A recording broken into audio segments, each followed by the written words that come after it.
तिकडं बघता सर्व स्क्रीन चालू आहे का?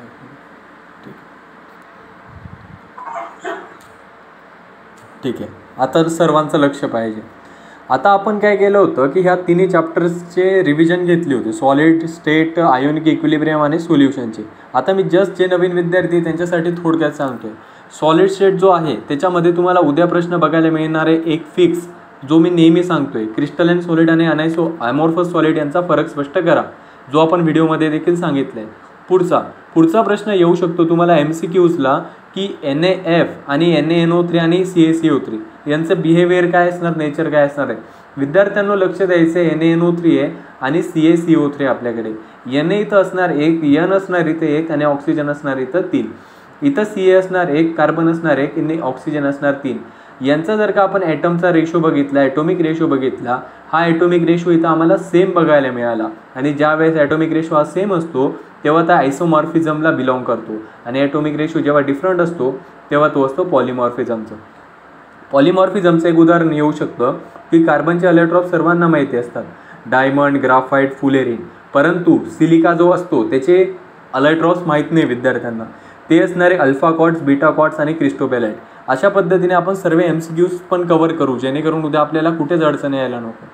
आता हे झाले आपले क्रिस्टोबेलाइट झाला, अल्फा क्वार्ट्स, बीटा क्वार्ट्स, हे होते सिलिकाचे अलेट्रॉप्स. आता पुढे सांगितल्याप्रमाणे, आपण मागे सांगितल्याप्रमाणे, व्हिडिओमध्ये सांगितल्याप्रमाणे, दुपारी सांगितल्याप्रमाणे, क्रिस्टलाइन सॉलिड जो असतो त्याचे मुख्य 4 प्रकार असतात. ICMM यांचा फरक येणार, आयोनिकचा येणार, कोव्हॅलेंटचा येणार, मॉलिक्युलरचा येणार आणि मेटॅलिकचा. डिस्टिंग्विश करायला येणार म्हणजे येणारच. आता आपण पुढे जाऊ.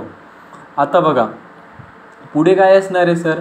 आता पुढे क्रिस्टलचं स्ट्रक्चर. आता क्रिस्टलचं जे स्ट्रक्चर असतं विद्यार्थ्यांनो, कुठला पण क्रिस्टल 2 गोष्टींपासून तयार होतो. एक असतं लॅटिस आणि एक असतं बेसिस. लॅटिस आणि बेसिसपासून क्रिस्टल हा तयार होतो. तुम्हाला उद्या MCQ बघायला मिळणार आहे टोटल क्रिस्टल सिस्टीम्स किती असणार आहे. क्रिस्टल सिस्टीम जर का म्हटलं तर विद्यार्थ्यांनो क्रिस्टल सिस्टीम्सच्या 7 असतात आणि त्याची ट्रिक असते कोटी मराठी. आपण म्हणतो ना, 1 मराठा लाख मराठा. आता 1 मराठा कोटी मराठा आहे. ठीक आहे. आता C म्हणजे असणार आहे क्युबिक, O म्हणजे असणार आहे ऑर्थोरोम्बिक, T म्हणजे असणार ट्रायगोनल, M म्हणजे असणार आहे मोनोक्लिनिक, R म्हणजे असणार रोम्बोहेड्रल, T म्हणजे असणार ट्रायक्लिनिक आणि H म्हणजे असणार आहे हेक्सागोनल. हे आपल्याला 7 प्रकारचे क्रिस्टल सिस्टीम्स बघायला मिळतात. पुढे सर क्रिस्टल सिस्टीम 7 असणार. सर ब्रॅव्हियस लॅटिस किती असणार आहे विद्यार्थ्यांनो. ब्रॅव्हियस लॅटिस हे 14 असतात आणि क्रिस्टल सिस्टीम हे 7 असतात. MCQ पॉईंट पण आपल्या इथं कव्हर झाला. पुढे आता विद्यार्थ्यांनो इथं लक्ष द्यायचं आहे. एक उद्या MCQ आपल्याला बघण्याची मला शक्यता वाटते, कारण की हा प्रश्न सारखा CET रिपीट करते आणि CET रिपीट करणारा प्रश्न हा बोर्डमध्ये MCQमध्ये येतो. बेन्झोइक ॲसिड जो असतो तो मॉलिक्युलर सॉलिड असतो. मला वाटतंय की हा प्रश्न तुम्हाला उद्या बघायला मिळणार, कारण की NaCl आणि CaF2 आयोनिक सॉलिड कोणीही ओळखणार, डायमंड, सिलिका, कोव्हॅलेंट नेटवर्क कोणीही ओळखणार. पण मॉलिक्युलरचं एक्झाम्पल अनेक लोकांना फक्त आईस माहीत असतं, बेन्झोइक ॲसिड माहीत नसतं. त्याच्यामुळे एक्झामिनर हा प्रश्न तुम्हाला उद्या विचारू शकतो MCQsमध्ये. आता पुढे जाऊ आपण. आता पुढे महत्त्वाचं झालं तर युनिट सेलचे प्रकार, क्लासिफिकेशन येणार. व्हिडिओमध्ये आपण डिस्कस केले. सांगितल्याप्रमाणे क्रिस्टल सिस्टीम 7 होत्या हे आपण सांगितलं. पुढे आता ब्रॅव्हियस लॅटिस 14 होते. आता हा जो प्रॉब्लेम तुम्हाला इथं बघायला मिळतोय सॉल्व प्रॉब्लेम, जो की डेन्सिटीची रिलेटेड आहे, तो पण तुम्हाला हे पहा. आता हा problem as it is copy paste येणार का सर? बिलकुल नाही. ही गोष्ट चुकीची आहे. कॉपी पेस्ट करून येणार नाही. मी सांगतोय की कन्सेप्ट तीच राहणार, फॉर्म्युलेज वगैरे तेच राहणार, फक्त व्हॅल्यूज चेंज असणार. आता इथं त्यांनी FCC दिलाय, तिथं BCC देणार, तिथं ते SCC देणार. तुम्हाला फक्त कन्सेप्ट क्लिअर करून जायची आहे आणि तिथं जो देणार त्यानुसार प्रश्न व्यवस्थित सॉल्व करायचा. आता अनेक विद्यार्थी हे प्रॉब्लेम पाठ करून जातात. मी त्यांना 1000 वेळा सांगतो की प्रॉब्लेम्स हे पाठ करण्यासाठी नसतात, समजावून घेण्यासाठी असतात. ठीक आहे, मग ही कन्सेप्ट मी तुम्हाला दुपारी सांगितली. हा प्रॉब्लेम येऊ शकतो तुमच्या एक्झामला. आता पुढे जाऊ आपण. आता पुढे जर का बघायचं झालं तर व्हॉइड जो आहे, व्हॉइडवर बेस्ड जो प्रॉब्लेम आहे, व्हॉइडवर बेस्ड जो प्रॉब्लेम आहे की टेट्राहेड्रल व्हॉइड आणि ऑक्टाहेड्रल व्हॉइड, तो प्रॉब्लेम मला उद्या वाटतंय की हा प्रॉब्लेम येणार म्हणजे येणार. आता एक MCQ तुम्ही करून घ्यायचं आहे. SCCमध्ये पॅकिंग इफिशियन्सी 52.4, BCCमध्ये 68, FCCमध्ये 74. आता ही पॅकिंग इफिशियन्सी झाली. उद्या उठून त्यांनी पर्सेंटेज ऑफ व्हॉइड विचारला, रिकामी जागा विचारली, तर 100 वजा 52.4 करून तुम्ही उत्तर जे येणार आहे ते सांगणार आहे. 100 वजा 68 करून उत्तर जे येणार आहे ते सांगणार आहे. 100 वजा 74 करून उत्तर जे येणार आहे ते तुम्ही सांगणार आहे. पुढे आता पुढे जर का त्याला जर का थोडासा पेपर कठीण काढायचा आहे, थोडासा कठीण, जास्त कठीण नाही, तर तो प्रॉब्लेम ह्या फॉर्म्युल्यावर विचारणार. आणि हा फॉर्म्युला हे प्रॉब्लेम आपण डिस्कस दुपारी केला आहे. त्याला जर का अजून थोडा कठीण काढायचा झाला तर तो ह्या 3 प्रॉब्लेम्स विचारणार. 3 म्हणजे काय, आता लक्ष द्या, 3 फॉर्म्युलेज बघायचे आपल्याला. ज्यावेळेस विद्यार्थ्यांनो आपल्याला नंबर ऑफ पार्टिकल्स विचारले, काय विचारले सर, इथं आम्हाला नंबर ऑफ पार्टिकल्स विचारले आणि कुठल्याही मेटलचं धातूचं वजन दिले, त्यावेळेस आपल्याला नंबर ऑफ पार्टिकल्स त्या धातूचं वजन दिलेलं असताना एक फॉर्म्युला यूज करायचा आहे, x into n upon rho into a cube, x into n upon rho into a cube. हा आम्ही फॉर्म्युला यूज करणार जेव्हा नंबर ऑफ पार्टिकल्स फाइंड करायचे असणार आणि धातूचं वजन दिलेलं असणार. इथं तुम्ही फॉर्म्युला बघू शकता. ज्यावेळेस नंबर ऑफ पार्टिकल्स न फाइंड करता number of unit cell find करायचे असणार, धातूचं वजन दिलेलं असणार, त्यावेळेस आपण x upon rho into a cube हा फॉर्म्युला यूज करणार आहे. आणि ज्यावेळेस नंबर ऑफ युनिट सेल विचारलेले असणार आणि व्हॉल्यूम दिलेला असणार तेव्हा v अपॉन ए क्यूब हा फॉर्म्युला यूज करणार आहे. सर x म्हणजे काय असणार, x म्हणजे त्या धातूचं वजन, n म्हणजे number of atoms per unit cell, rho म्हणजे डेन्सिटी आणि ए क्यूब म्हणजे एज लेंथ किंवा व्हॉल्यूम ऑफ युनिट सेल. ठीक आहे सर, पुढे जाऊ आता आपण. हा प्रॉब्लेम जो आहे तो सांगितला तुम्हाला बघायला मिळणार. त्याची इच्छा झाली तर तो हा प्रॉब्लेम पण विचारणार. ह्या प्रॉब्लेममध्ये काय आहे सर, अरे विद्यार्थ्यांनो एज लेंथ फाइंड करायची म्हणजे ए फाइंड करायचा, व्हॉल्यूम फाइंड करायचा आहे, त्याच्यानंतर आपल्याला percentage of volume of unit cell म्हणजे पॅकिंग इफिशियन्सी फाइंड करायची आणि इथं पर्सेंटेज ऑफ वॉइड. आता पॅकिंग इफिशियन्सीचा प्रॉब्लेम आला तर तुम्हाला सरांची ट्रिक आठवायला पाहिजे. कुठल्याही गोष्टीची पॅकिंग इफिशियन्सी फाइंड करताना फक्त 2 गोष्टी लक्षात ठेवा. तुम्हाला एक ट्रिक लक्षात ठेवायची, पी अपॉन यू. पीच्या अगोदर तुम्हाला लिहायचं आहे टी, यूच्या अगोदर लिहायचं आहे तुम्हाला टी. आता T P upon T U हा फॉर्म्युला असतो पॅकिंग इफिशियन्सीचा. म्हणजे काय sir, total volume of particle. T P म्हणजे काय असणार, टोटल व्हॉल्यूम ऑफ पार्टिकल. आणि टी यू म्हणजे असणार आहे total volume of unit cell. Total volume of unit cell हा असतो पॅकिंग इफिशियन्सीचा फॉर्म्युला. आता टोटल व्हॉल्यूम जे असतं पार्टिकलचं, संपूर्ण पार्टिकलचा जो व्हॉल्यूम असतो तो असतो आपला 4/3 पाय आर क्यूब इंटू n. आणि जो टोटल व्हॉल्यूम असतो युनिट सेलचा तो असतो ए क्यूब. अशा पद्धतीने या दोन्ही गोष्टींच्या व्हॅल्यूज तुम्ही पुट करून पॅकिंग इफिशियन्सी काढू शकता. आणि पॅकिंग इफिशियन्सी काढल्यानंतर पर्सेंटेज ऑफ वॉइड फाइंड करायचं असणार तर 100मधून आपण पॅकिंग इफिशियन्सीला वजा करतो. पुढे जाऊ आता आपण. सांगितल्याप्रमाणे फॉर्म्युला बेस्ड हा 3 मार्कचा प्रश्न आहे. आता बघा कन्सेप्ट सेम रिपीट झाली जर इथं आम्हाला निओबियम दिला आहे, त्यांनी डेन्सिटी वगैरे दिली आहे, ते सर्व फाइंड करायचं आहे. आता पुढे आता जर का प्रॉब्लेम 1.6 बघितला तर 1.6 येण्याची दाट शक्यता आहे. 1.6 काय येणार सर, कारण की बघा इथं आपल्याला व्हॉइड्स विचारले. विद्यार्थ्यांना व्हॉइड्स जे असतात, रिकाम्या जागा असतात, त्या 2 प्रकारच्या असतात. एक असतो ऑक्टॅहेड्रल व्हॉइड आणि एक असतो टेट्राहेड्रल व्हॉइड. आता n जेवढा असतो तेवढे ऑक्टॅहेड्रल व्हॉइड असतात आणि यांच्या दुप्पट टेट्राहेड्रल व्हॉइड असतात. आणि जर का टोटल विचारले तर ऑक्टॅहेड्रल व्हॉइड आणि टेट्राहेड्रल व्हॉइड या दोन्हीची ॲडिशन करायची. हा प्रॉब्लेम उद्या बघायला मिळण्याची दाट शक्यता आहे. पुढे मी तुम्हाला डिफेक्ट शिकवलेच आहे आणि व्हिडिओमध्ये पण तुम्ही बघू शकता. आता डिफेक्ट जे आहेत, डिफेक्टमध्ये तुम्हाला कुठला प्रश्न बघायला मिळणार सर आम्हाला उद्या? मोस्ट इम्पॉर्टंट कुठला प्रश्न आहे जो डिफेक्टमध्ये आम्हाला बघायला मिळणार? मोस्ट एक्सपेक्टेड प्रश्न मी तुम्हाला सांगतो उद्या बघायला मिळणार, तो असणार आहे शॉर्टकी डिफेक्ट आणि फ्रेंकल डिफेक्ट यांचा फरक स्पष्ट करा. ह्या 2 डिफेक्टचा फरक स्पष्ट करा असा तुम्हाला उद्या प्रश्न बघायला मिळणारच आणि तो व्हिडिओमध्ये आपण डिस्कस केलेला आहे. सर याच्या व्यतिरिक्त दुसरं कोणतं बघायला मिळणार आहे आम्हाला? आता बघा डिफेक्ट हा टॉपिक संपूर्णच महत्त्वाचा आहे, पण त्याच्यामध्ये पण सर्वात महत्त्वाच्या मी तुम्हाला 2 गोष्टी सांगितल्या, शॉर्टकी आणि फ्रेंकल डिफेक्ट. पुढे जाऊ आपण आता लक्ष द्या.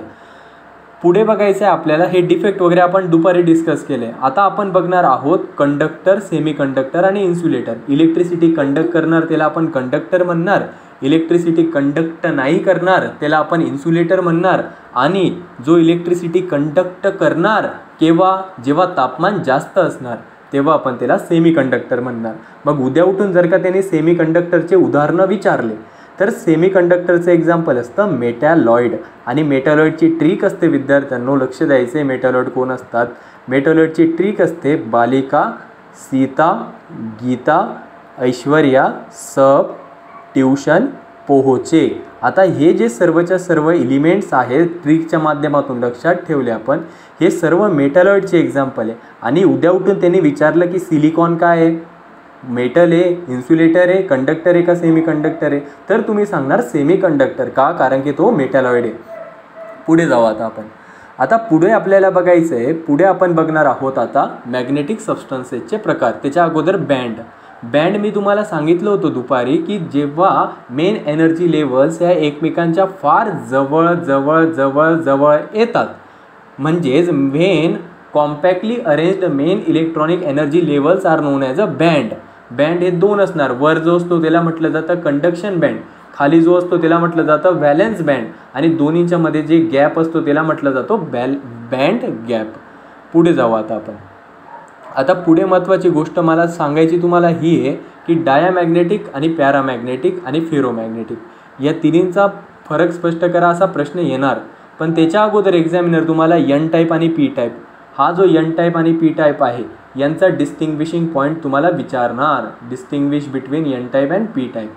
विद्यार्थ्यांनो, सेमीकंडक्टर जे असतात, जे जास्त तापमानामध्ये इलेक्ट्रिसिटी कंडक्ट करतात, त्यांचे दोन प्रकार असतात. एक असतो एक्स्ट्रेन्सिक आणि एक असतो इंट्रेन्सिक. आता एक्स्ट्रेन्सिक जो असतो त्याची कंडक्टिव्हिटी जास्त असते, कारण की आपण बाहेरून त्याच्यामध्ये कुठला तरी घटक ॲड केलेला असतो त्याची कंडक्टिव्हिटी वाढविण्यासाठी. आणि बाहेरील जो घटक ॲड केला जातो, बाहेरील जो घटक एक्स्ट्रेन्सिक सेमीकंडक्टरमध्ये ॲड केला जातो त्या घटकाला म्हटलं जातं डोपंट. त्याला म्हटलं जातं डोपंट. आणि डोपंट ॲड करून ही प्रोसेसमध्ये कंडक्टिव्हिटी वाढवली जाते, त्याला म्हटलं जातं डोपिंग. मग डोपिंग आणि डोपंट कुठे यूज केलं जातं तर एक्स्ट्रेन्सिक सेमीकंडक्टरमध्ये. आणि हा जो एक्स्ट्रेन्सिक सेमीकंडक्टर असतात त्याचेच दोन प्रकार असतात, एक असतो एन टाईप आणि एक असतो पी टाईप. पुढे जाऊ आता आपण. फरक येणार एन टाईप पी टाईपचा, ही गोष्ट लक्षात ठेवायची. पुढे आता पुढे लक्ष द्या. MCQजमध्ये जर का विचारलं की फेरस, कोबाल्ट, निकेल पॅरामॅग्नेटिक का फेरोमॅग्नेटिक, सर कसं लक्षात ठेवायचं आम्ही एक्झाम्पल. विद्यार्थ्यांनो, इमॅजिन करा ही आपली मॅग्नेटिक फील्ड आहे, ही आहे आपली मॅग्नेटिक फील्ड. आता हा आहे डायामॅग्नेटिक, हा आहे पॅरामॅग्नेटिक आणि हा आहे फेरोमॅग्नेटिक. ज्यावेळेस डायामॅग्नेटिक सबस्टन्स मॅग्नेटिक फील्डला एक्सपिरियन्स करायला येतो तो स्ट्रॉंगली रिपेल्ड होतो. मग स्ट्रॉंगली रिपेल्ड होणार असणार आहे डायामॅग्नेटिक. ज्यावेळेस पॅरामॅग्नेटिक मॅग्नेटिक फील्ड एक्सपिरियन्स करतो तेव्हा स्लोली तो अट्रॅक्ट होतो, तेव्हा त्याला म्हणणार पॅरामॅग्नेटिक.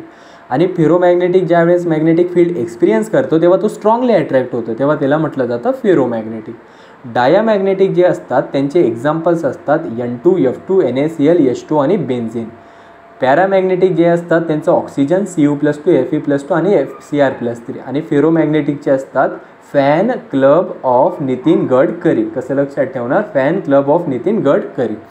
पुढे अशा पद्धतीने सॉलिड स्टेट, याच्या बाहेरचा तर प्रश्न कुठला येणारच नाही, कारण की आपण सर्वच इम्पॉर्टंट टॉपिक सांगितले तुम्हाला. सोल्युशनमध्ये सांगितल्याप्रमाणे तुम्हाला सोल्युबिलिटी येणार, define solubility and factors affecting on the solubility. 3 मार्कला हा प्रश्न तुम्हाला बघायला मिळणार उद्या. पुढे जाऊ आता आपण. पुढे आता सोल्युबिलिटीमध्ये एक प्रश्न जो सारखा विचारला जातो तो असतो हेनरी लॉ. हेनरी लॉ येणार. विद्यार्थ्यांनो, तुम्ही चुकी काय करणार उद्या मी तुम्हाला सांगतो. तुम्ही हेनरी लॉ लिहून येणार, हे सर्व गोष्टी लिहून येणार, पण तुम्ही युनिट नाही लिहिणार केएचचा. आणि त्याला दुसरं काही मिळालं नाही मार्क्स कमी करायला तर तो युनिट बघणार आणि 2 पैकी तुम्हाला 1.5 मार्क देऊन मोकळं होणार. जे प्रश्न येतात त्यांच्यामध्ये मॅक्झिमम स्कोअर करण्याचा प्रयत्न करा. जे नाही आले ठीक आहे, तिथं मार्क्स कमी मिळाले, पण जे येतं तिथं पण कमी मार्क्स मिळवले तर काय उपयोग आपला एवढे 2 दिवस चांगला अभ्यास करून. आता पुढे जाऊ आपण. मग तुम्हाला सर्वच्या सर्व गोष्टी लिहिणं गरजेचं आहे. आता उद्या तुम्हाला एक MCQ बघायला मिळणार आहे, तो MCQ असणार आहे. हा MCQ काय येणार आहे सर, हेनरी लॉच्या रिलेटेड MCQ बघायला मिळणार आहे. हा जो अमोनिया असतो आणि हा जो कार्बन डायऑक्साईड असतो तो हेनरी लॉला फॉलो करत नाही. MCQचा प्रश्न आहे. पुढे जाऊ आता आपण. आता राऊल्स लॉ येणार, मी दुपारी डिस्कस केला आहे. आणि ह्या हेनरी लॉवर आधारित प्रॉब्लेम पण तुम्हाला एक प्रॉब्लेम उद्या बघायला मिळू शकतो. पुढे सर हेनरी लॉ झाला, राऊल्स लॉ झाला. आता आयडियल सोल्युशन आणि नॉन आयडियल सोल्युशन यांचा फरक स्पष्ट करण्याची ट्रिक आपण दुपारच्या व्हिडिओमध्ये सांगितली. कोलिगेटिव्ह प्रॉपर्टीची डेफिनेशन सांगितली की एक अशी फिजिकल प्रॉपर्टी जी नंबर ऑफ सॉलिड पार्टिकल्सवर डिपेंड करते परंतु त्याच्या बिहेवियरवर, नेचरवर अवलंबून करत नाही, त्याला आपण कोलिगेटिव्ह प्रॉपर्टी असं म्हणतो. आता ह्या ज्या कोलिगेटिव्ह प्रॉपर्टीज आहेत यांच्यावर एक डेरिवेशन तुम्हाला बघायला मिळणार आहे. सर डेरिवेशन कुठले येणार? विद्यार्थ्यांना तुम्ही इथं हे डेरिवेशन बघू शकता. Molar mass of solute vapour pressure lowering हे एक डेरिवेशन झालं. आणि दुसरं डेरिवेशन कुठलं झालं सर आमचं? Molar mass of solute from boiling point elevation हे झालं दुसरं डेरिवेशन. तिसरं डेरिवेशन तुम्हाला बघायला मिळणार आहे molar mass of solute from freezing point depression. एकदम सोपे डेरिवेशन आहे. काय करायचं सर, तुम्ही तर आम्हाला डेरिवेशन काही सांगत नाही, आता आम्ही कसं करू? आपण डेरिवेशनचा वन शॉट व्हिडिओ त्याच्यासाठी रिलीज केला आहे. त्याच्यामध्ये तुम्हाला सर्वच्या सर्व डेरिवेशन्स मी कव्हर केले. फक्त 8 डेरिवेशन आहे. 8 डेरिवेशन तुम्हाला 3 ते 5 मार्क्स देऊन जाणार आहे 30 मिनिटांमध्ये. याच्यापेक्षा जास्त आपण काय करू शकत नाही. आता पुढे आपल्याला येणार आहे ऑस्मोसिस आणि ऑस्मोटिक प्रेशर. आता अनेक विद्यार्थी काय करून येणार, ज्यांनी अभ्यास नाही केला आहे त्यांना असं वाटणार की ऑस्मोटिक प्रेशर हा ऑस्मोसिस जास्त करतो, ऑस्मोसिसला घडवून आणतो. पण त्यांना कुठे माहिती की ऑस्मोटिक प्रेशर ऑस्मोसिसच होत येत नाही. पुढे हे डिस्कस केले दुपारी आपण. आता हायपोटोनिक आयसोटोनिक यांचा फरक स्पष्ट करा. आयसोटोनिक, हायपरटोनिक आणि हायपोटोनिक यांचा फरक स्पष्ट करा असा प्रश्न तुम्हाला बघायला उद्या मिळणार म्हणजे मिळणार. प्रत्येक वर्षी रिपीट होणारा प्रश्न आहे.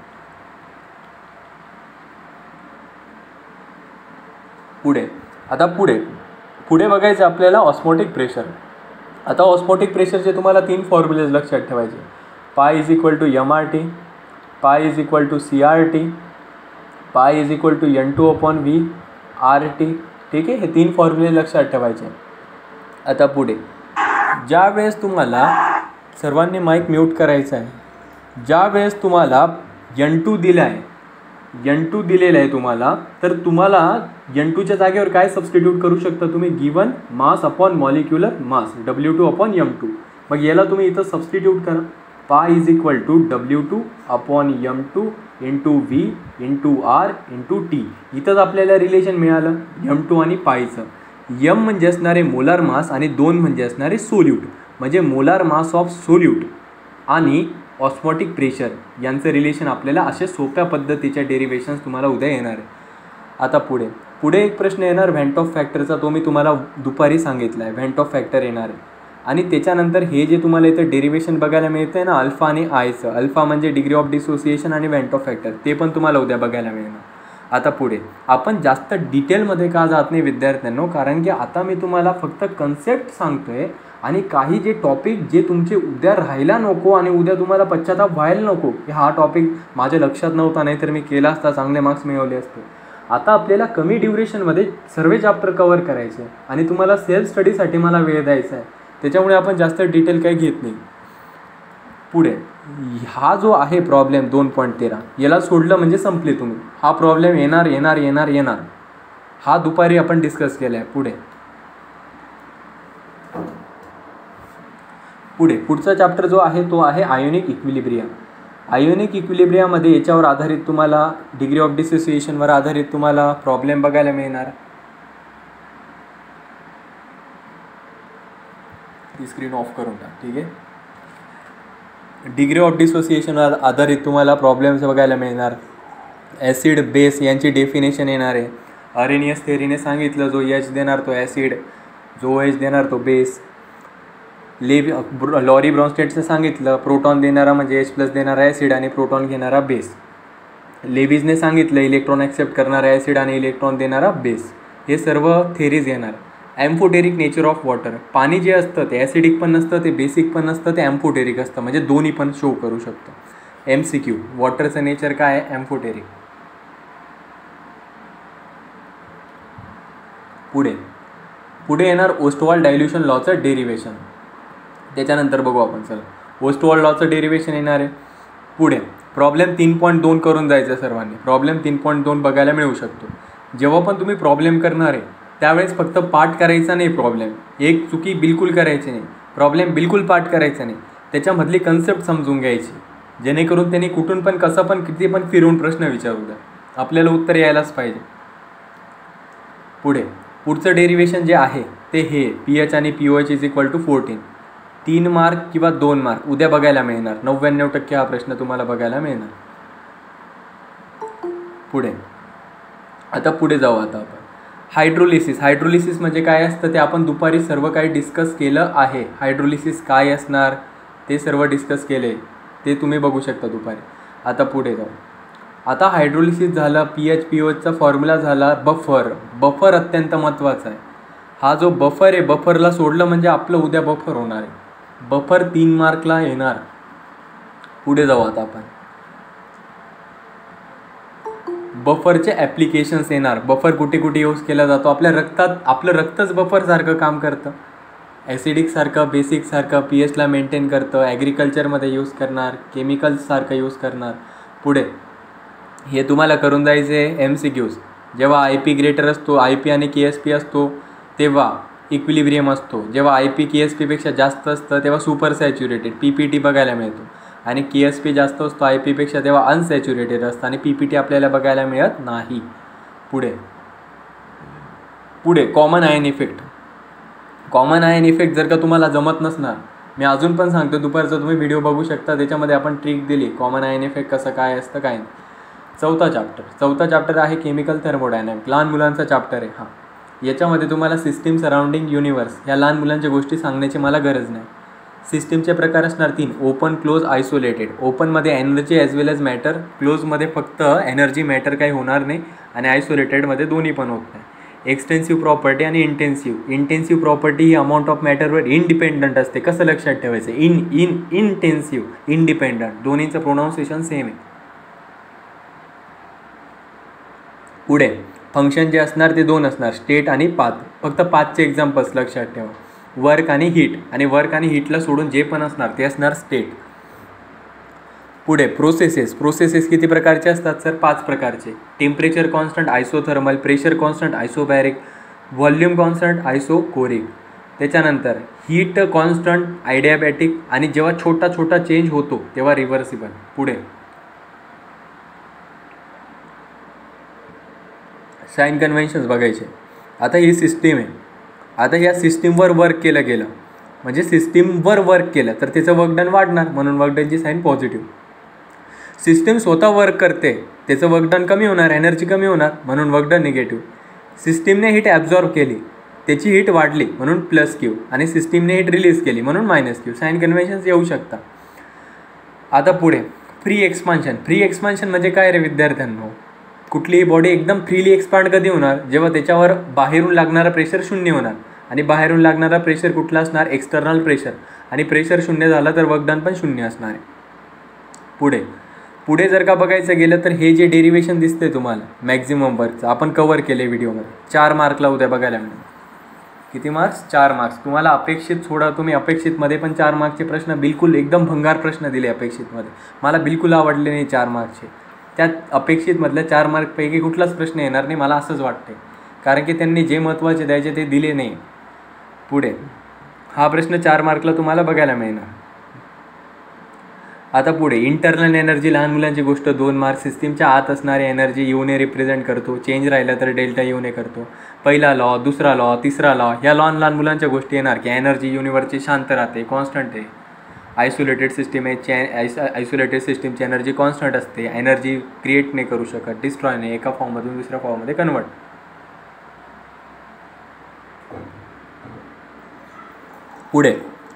पुढे जर का बघायचं झालं तर आपल्याला एक प्रॉब्लेम इथं बघायला मिळणार आहे. तो आहे ह्या फॉर्म्युल्यावर बेस्ड, ΔH = ΔU + ΔNG/RT. ह्या फॉर्म्युल्यावर आधारित तुम्हाला प्रॉब्लेम बघायला मिळणार. 4.7 सारखा एक प्रॉब्लेम उद्या येऊ शकतो, करून जायचं व्यवस्थित, कन्सेप्ट समजून. पुढे आता एन्थाल्पीची डेफिनेशन येणार. आता मी इथं थोडक्यात सांगतो तुम्हाला काय होते. आता लक्ष द्या, आपल्याकडे 3 स्टेट आहे. इथं आहे सॉलिड, लिक्विड आणि इथं आहे गॅस. तुम्हाला काय करायचं आहे, कुठल्याही डेफिनेशन एन्थाल्पीची लिहिताना 1 मोल लिहायचं आहे. 1 मोल ऑफ सबस्टन्स. काय लिहिणार आहे सर आम्ही? 1 मोल ऑफ सबस्टन्स. ज्या वेळेस सॉलिडचं रूपांतर लिक्विडमध्ये होताना जी ऊर्जा एन्थाल्पी एनर्जीमध्ये 1 मोल सबस्टन्ससाठी जो एन्थाल्पी आणि एनर्जीचा बदल घडून येतो त्याला आपण एन्थाल्पी ऑफ फ्युजन म्हणतो. 1 मार्क MCQ पण येणार किंवा व्हेरी शॉर्ट आन्सर क्वेश्चन्समध्ये पण येऊ शकतो. पुढे बघा सर्वांनी, ज्या वेळेस मी काय सांगितलं व्यवस्थित ऐकायचं आहे, ज्या वेळेस 1 मोल सॉलिड हा लिक्विडमध्ये कन्वर्ट होताना जेवढी ऊर्जा एनर्जी एन्थाल्पी लागते त्याला फ्युजन म्हणतो. Common sense. लिक्विड टू गॅसला वेपरायझेशन, सॉलिड टू गॅसला सबलिमेशन. पुढे आता बघा, लक्ष द्या. पुढे आता हे काय आहे, enthalpy of ionisation. आयन्समध्ये 1 mole of gaseous ॲटमला आयन्समध्ये रूपांतरित करण्यासाठी ऊर्जा. ह्या लहान लहान मुलांच्या गोष्टी बिलकुल सोडायच्या नाही. ॲटम्समध्ये रूपांतरित करण्यासाठी लागणारी ऊर्जा, enthalpy of atomisation. Enthalpy of solution. सोल्युशनमध्ये जेव्हा एखादा सबस्टन्स सॉल्व्हंटमध्ये डिझॉल्व्ह होतो, सोल्युशन तयार होताना जी ऊर्जा एन्थाल्पी प्रोसेस असते, एन्थाल्पी ऑफ सोल्युशन. पुढे एक गोष्ट लक्षात ठेवायची फक्त MCQसाठी. एंडोथर्मिकमध्ये डेल्टा एचची व्हॅल्यू पॉझिटिव्ह असते आणि एक्झोथर्मिकमध्ये डेल्टा एचची व्हॅल्यू निगेटिव्ह असते. एवढी गोष्ट लक्षात ठेवा, बघायला मिळणार. पुढे जाऊ आता पुढे आपल्याला हा जो थर्मोकेमिस्ट्रीचा पार्ट आहे याच्यामध्ये सर्वेच्या सर्व प्रॉब्लेम्स बघायला मिळणार. प्रॉब्लेम्स काय आहे रे विद्यार्थ्यांनो? एकदम सोपे प्रॉब्लेम्स आहे. कसे आहे सर प्रॉब्लेम्स? आता बघा, इथं आपल्याला काय विचारलं आहे, standard enthalpy of reaction find करा. ही रिॲक्शन आपल्याला त्यांनी दिली.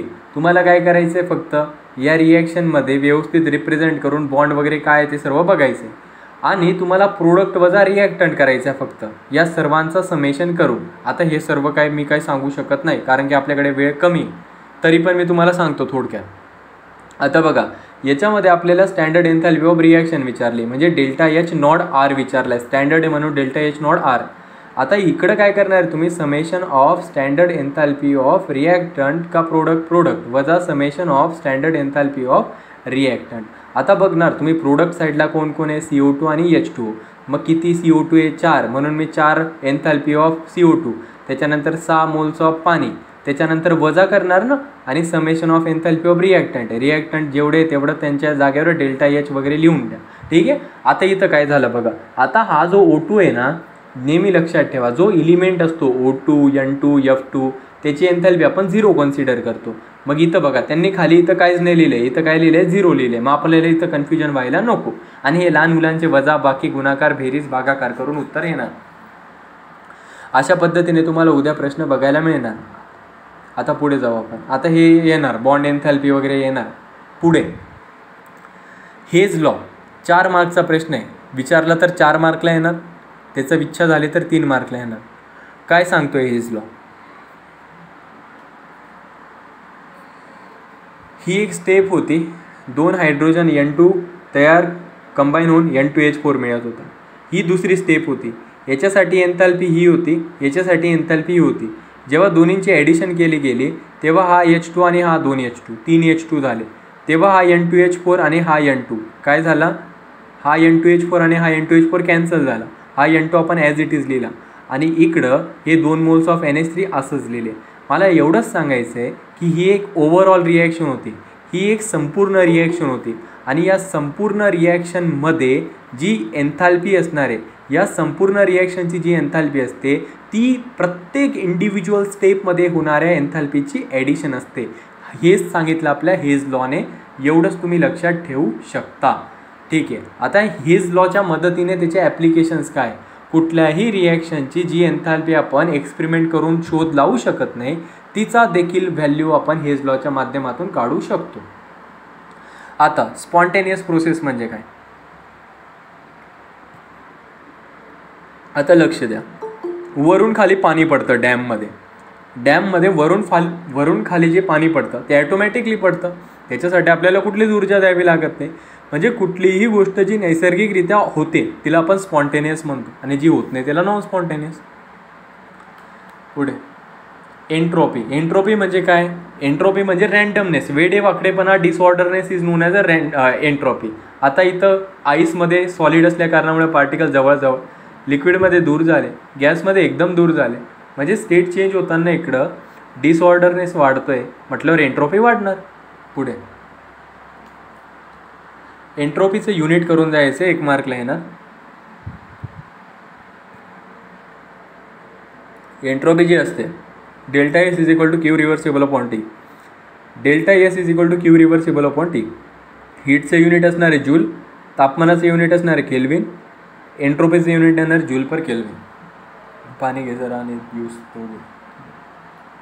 आता पुढे जाऊ आपण. आता हे सर्व जे होतं ते मी तुम्हाला एंट्रोपीसाठी सांगितलं. Second law of thermodynamics. Second law of thermodynamics बोलला आपल्याला की संपूर्ण युनिवर्सची जी एंट्रोपी आहे ती एंट्रोपी ऑफ सिस्टीमची आणि एंट्रोपी ऑफ सराउंडिंगची या दोन्हींची ॲडिशन आहे. सेकंड लॉ ऑफ थर्मोडायनॅमिक्स सांगितलं. हे करून द्यायचं. डेल्टा एचची व्हॅल्यू 0पेक्षा जास्त, स्पॉन्टेनियस कमी, नॉन स्पॉन्टेनियस इक्वल, इक्विलिब्रियम. पुढे 1 मार्कला आहे.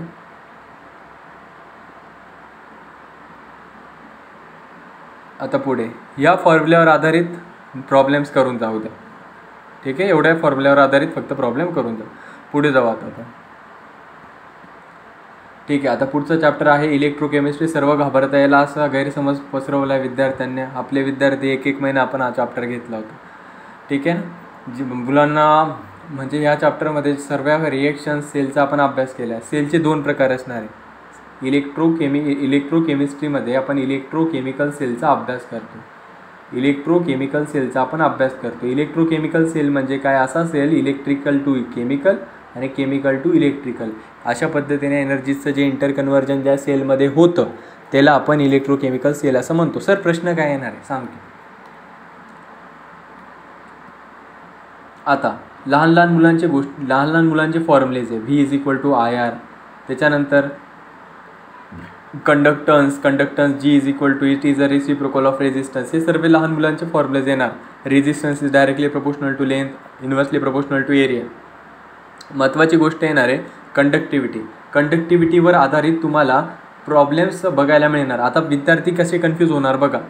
आता लक्ष द्या, 2 फॉर्म्युलेज असणार आपले. मोलार कंडक्टिव्हिटी विचारली. काय विचारले आपल्याला सर त्यांनी? Molar conductivity.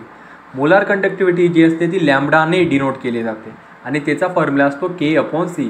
K म्हणजे असते इलेक्ट्रिकल कंडक्टिव्हिटी आणि C म्हणजे असतं मोलर कॉन्सन्ट्रेशन. आता हे जे इलेक्ट्रिकल कंडक्टिव्हिटी असते आणि हे जे कॉन्सन्ट्रेशन असतं विद्यार्थ्यांनो, ज्या वेळेस कॉन्सन्ट्रेशन हे मोल अपॉन मीटर क्यूब या युनिटमध्ये दिलेलं असणार त्यावेळेसच आपण हा फॉर्म्युला यूज करणार K/C. पण ज्या वेळेस कॉन्सन्ट्रेशन हे मोल पर सेंटीमीटर क्यूब या युनिटमध्ये दिलं जाणार त्यावेळेस आपण 1000 K/C हा फॉर्म्युला यूज करणार.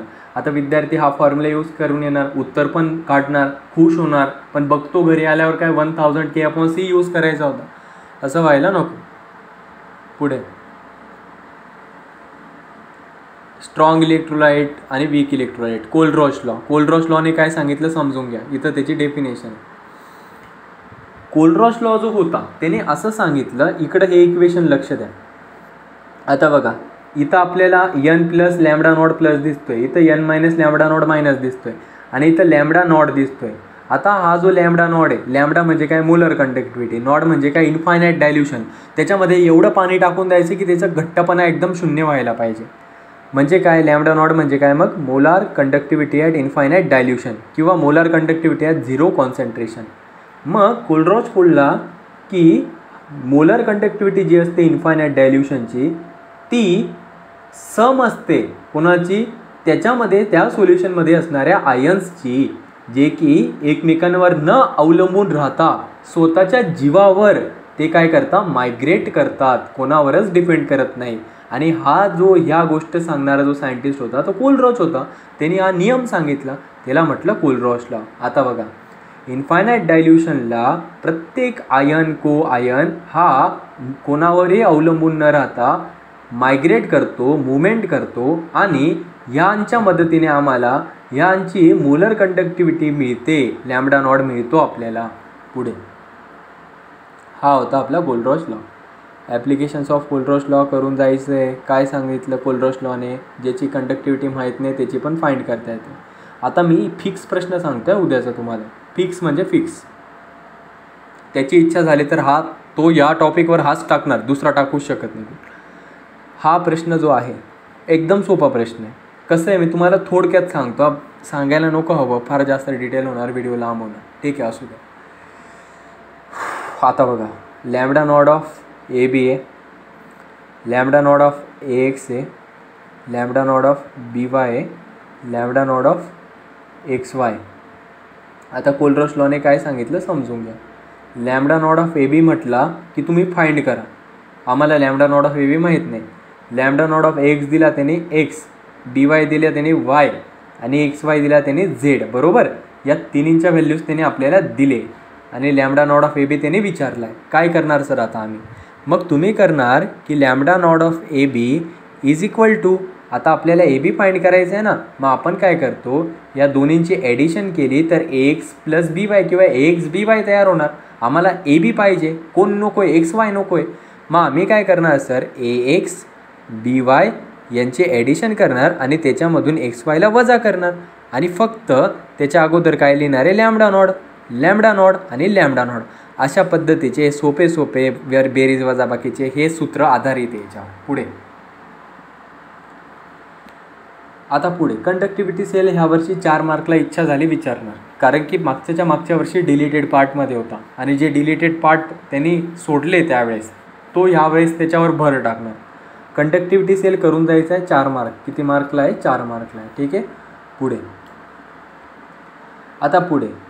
आता हे electrode, electrolyte, galvanic cell, electrolytic cell काय आहे समजून घ्या.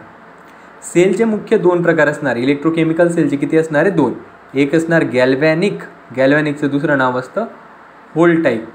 दुसरा असतो आमचा इलेक्ट्रोलायटिक सेल. दुसरा कुठला असतो सर आमचा? Electrolytic cell. आता इलेक्ट्रोलायटिक सेल म्हणजे असा सेल ज्याच्यामध्ये इलेक्ट्रिकल एनर्जीचा ब्रेकडाऊन होतं केमिकल एनर्जीमध्ये, आणि गॅल्व्हॅनिक किंवा व्होल्टाईक सेल म्हणजे असा सेल ज्याचा कन्व्हर्जन केमिकल एनर्जीचं होतं इलेक्ट्रिकल एनर्जीमध्ये. आता इथे एक गोष्ट लक्षात ठेवा, लहानपणापासून जो गॅल्व्हॅनिक सेल असतो तो फार हुशार असतो. तो एवढा हुशार असतो की त्याला शाळेमध्ये प्रत्येक वर्षी प्रत्येक वर्गात त्याला A+ ग्रेड मिळते. A+ ग्रेड मिळते म्हणजे काय, गॅल्व्हॅनिक आणि व्होल्टाईक जो असतो, लक्ष द्या व्यवस्थित, A+ ग्रेड ही गॅल्व्हॅनिक किंवा व्होल्टाईकला नाही मिळत, ती मिळते इलेक्ट्रोलायटिक सेलला. हा लहानपणापासून फार हुशार असतो, त्याला सारखी A+ ग्रेड मिळते. मला एवढंच सांगायचं, इलेक्ट्रोलायटिकमध्ये ॲनोड पॉझिटिव्ह असणार, कॅथोड निगेटिव्ह असणार. याच्या विरुद्ध इकडं करायचं, इकडे ॲनोड निगेटिव्ह असणार, कॅथोड पॉझिटिव्ह असणार. झालं. पुढे जाऊ आता आपण. आता इलेक्ट्रोलायटिक सेलचे हे जे 2 रिॲक्शन आहे, मोल्टन NaCl आणि फ्यूज्ड NaCl, या 2 रिॲक्शन व्यवस्थित करून जायचं आहे, मोल्टन NaClच्या आणि ॲक्वियस NaClचे. पुढे हे रिझल्ट्स वगैरे विचारले जाणार की ज्यावेळेस इलेक्ट्रोलायटिक सेलमध्ये ॲक्वियस NaClचं इलेक्ट्रोलायसिस होतं तेव्हा हायड्रोजन गॅस कुठे मिळतो? कॅथोडला. Cl2 गॅस कुठे मिळतो? ॲनोडला. कसं लक्षात ठेवायचं? CH2 आणि ACl2 कॅथोडला हायड्रोजन, ॲनोडला क्लोरीन. पुढे हे जे फॉर्म्युले आहे ना, या 5 फॉर्म्युल्यांवर तुम्हाला एक MCQ बघायला, एक प्रॉब्लेम बघायला मिळतो. आपली ट्रिक फेमस आहे. आपली ट्रिक आहे QPMP. एवढीच ट्रिक आहे. 5 फॉर्म्युले लक्षात राहतात आपली. Q म्हणजे असणार आहे quantity of electricity passed is equal to I × T. पहिला फॉर्म्युला झाला. E म्हणजे असणार आहे number of moles of electron. Number of E म्हणजे Q आहे, लक्ष द्या, Q आहे. आता जो E असणार आहे आमचा number of moles of electrons. Number of moles of electron. मी काय सांगितलं तुम्हाला? Q म्हणजे काय होता? Q is equal to IT. Trick काय होते आपली? QPMP. आता E म्हणजे असणार number of moles of electrons. Number of moles of इलेक्ट्रॉनचा फॉर्म्युला असतो Q/96,500. ठीक आहे. P म्हणजे असणार number of moles of product. आता काय असतो, वरचाच खाली कॉपी पेस्ट करा, Q/96,500 आणि त्याला फक्त मोल रेशोने मल्टिप्लाय करा. झालं. P झाला number of moles of product. आणि MP म्हणजे असतं मास ऑफ प्रोडक्ट. MP म्हणजे असतं मास ऑफ प्रोडक्ट. आता काय करणार, मास ऑफ प्रोडक्ट वरचा खाली पेस्ट करा, Q/96,500 पेस्ट करा, मोल रेशोने मल्टिप्लाय करा आणि फक्त इथे एक गोष्ट वाढवा, मॉलिक्युलर मास. झाले आपले 4 फॉर्म्युलेज. पुढे ह्या 4 फॉर्म्युलेजवर आधारित तुम्हाला बघायला मिळणार.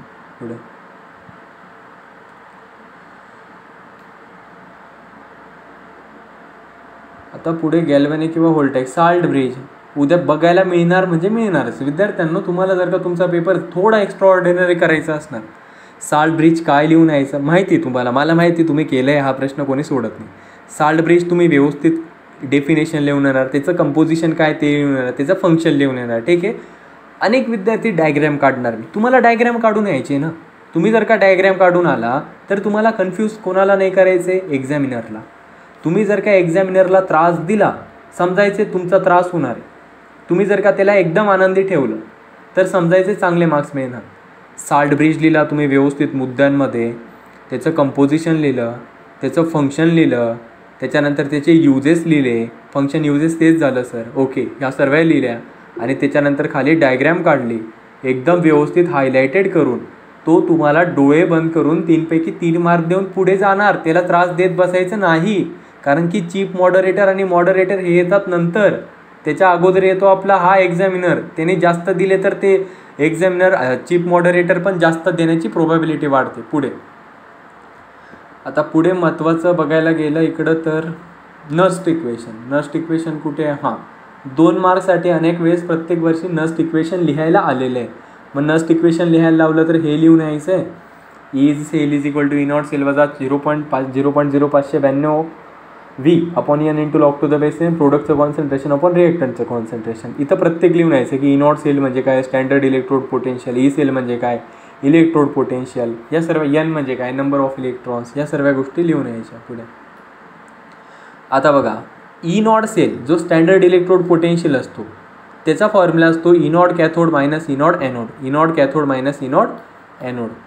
विचारलं जाऊ शकतं, कॅथोडची व्हॅल्यू देऊन देणार, 1 मार्कला विचारलं जाणार. कॅथोडची व्हॅल्यू दिली त्याने 5, ॲनोडची व्हॅल्यू दिली 4 आणि ई नॉट सेल विचारला तर सांगून यायचं 1 येणार 1 मार्कला, जे 8 मार्कला प्रश्न येणार आहे तिथं. आता पुढे जाऊ आपण.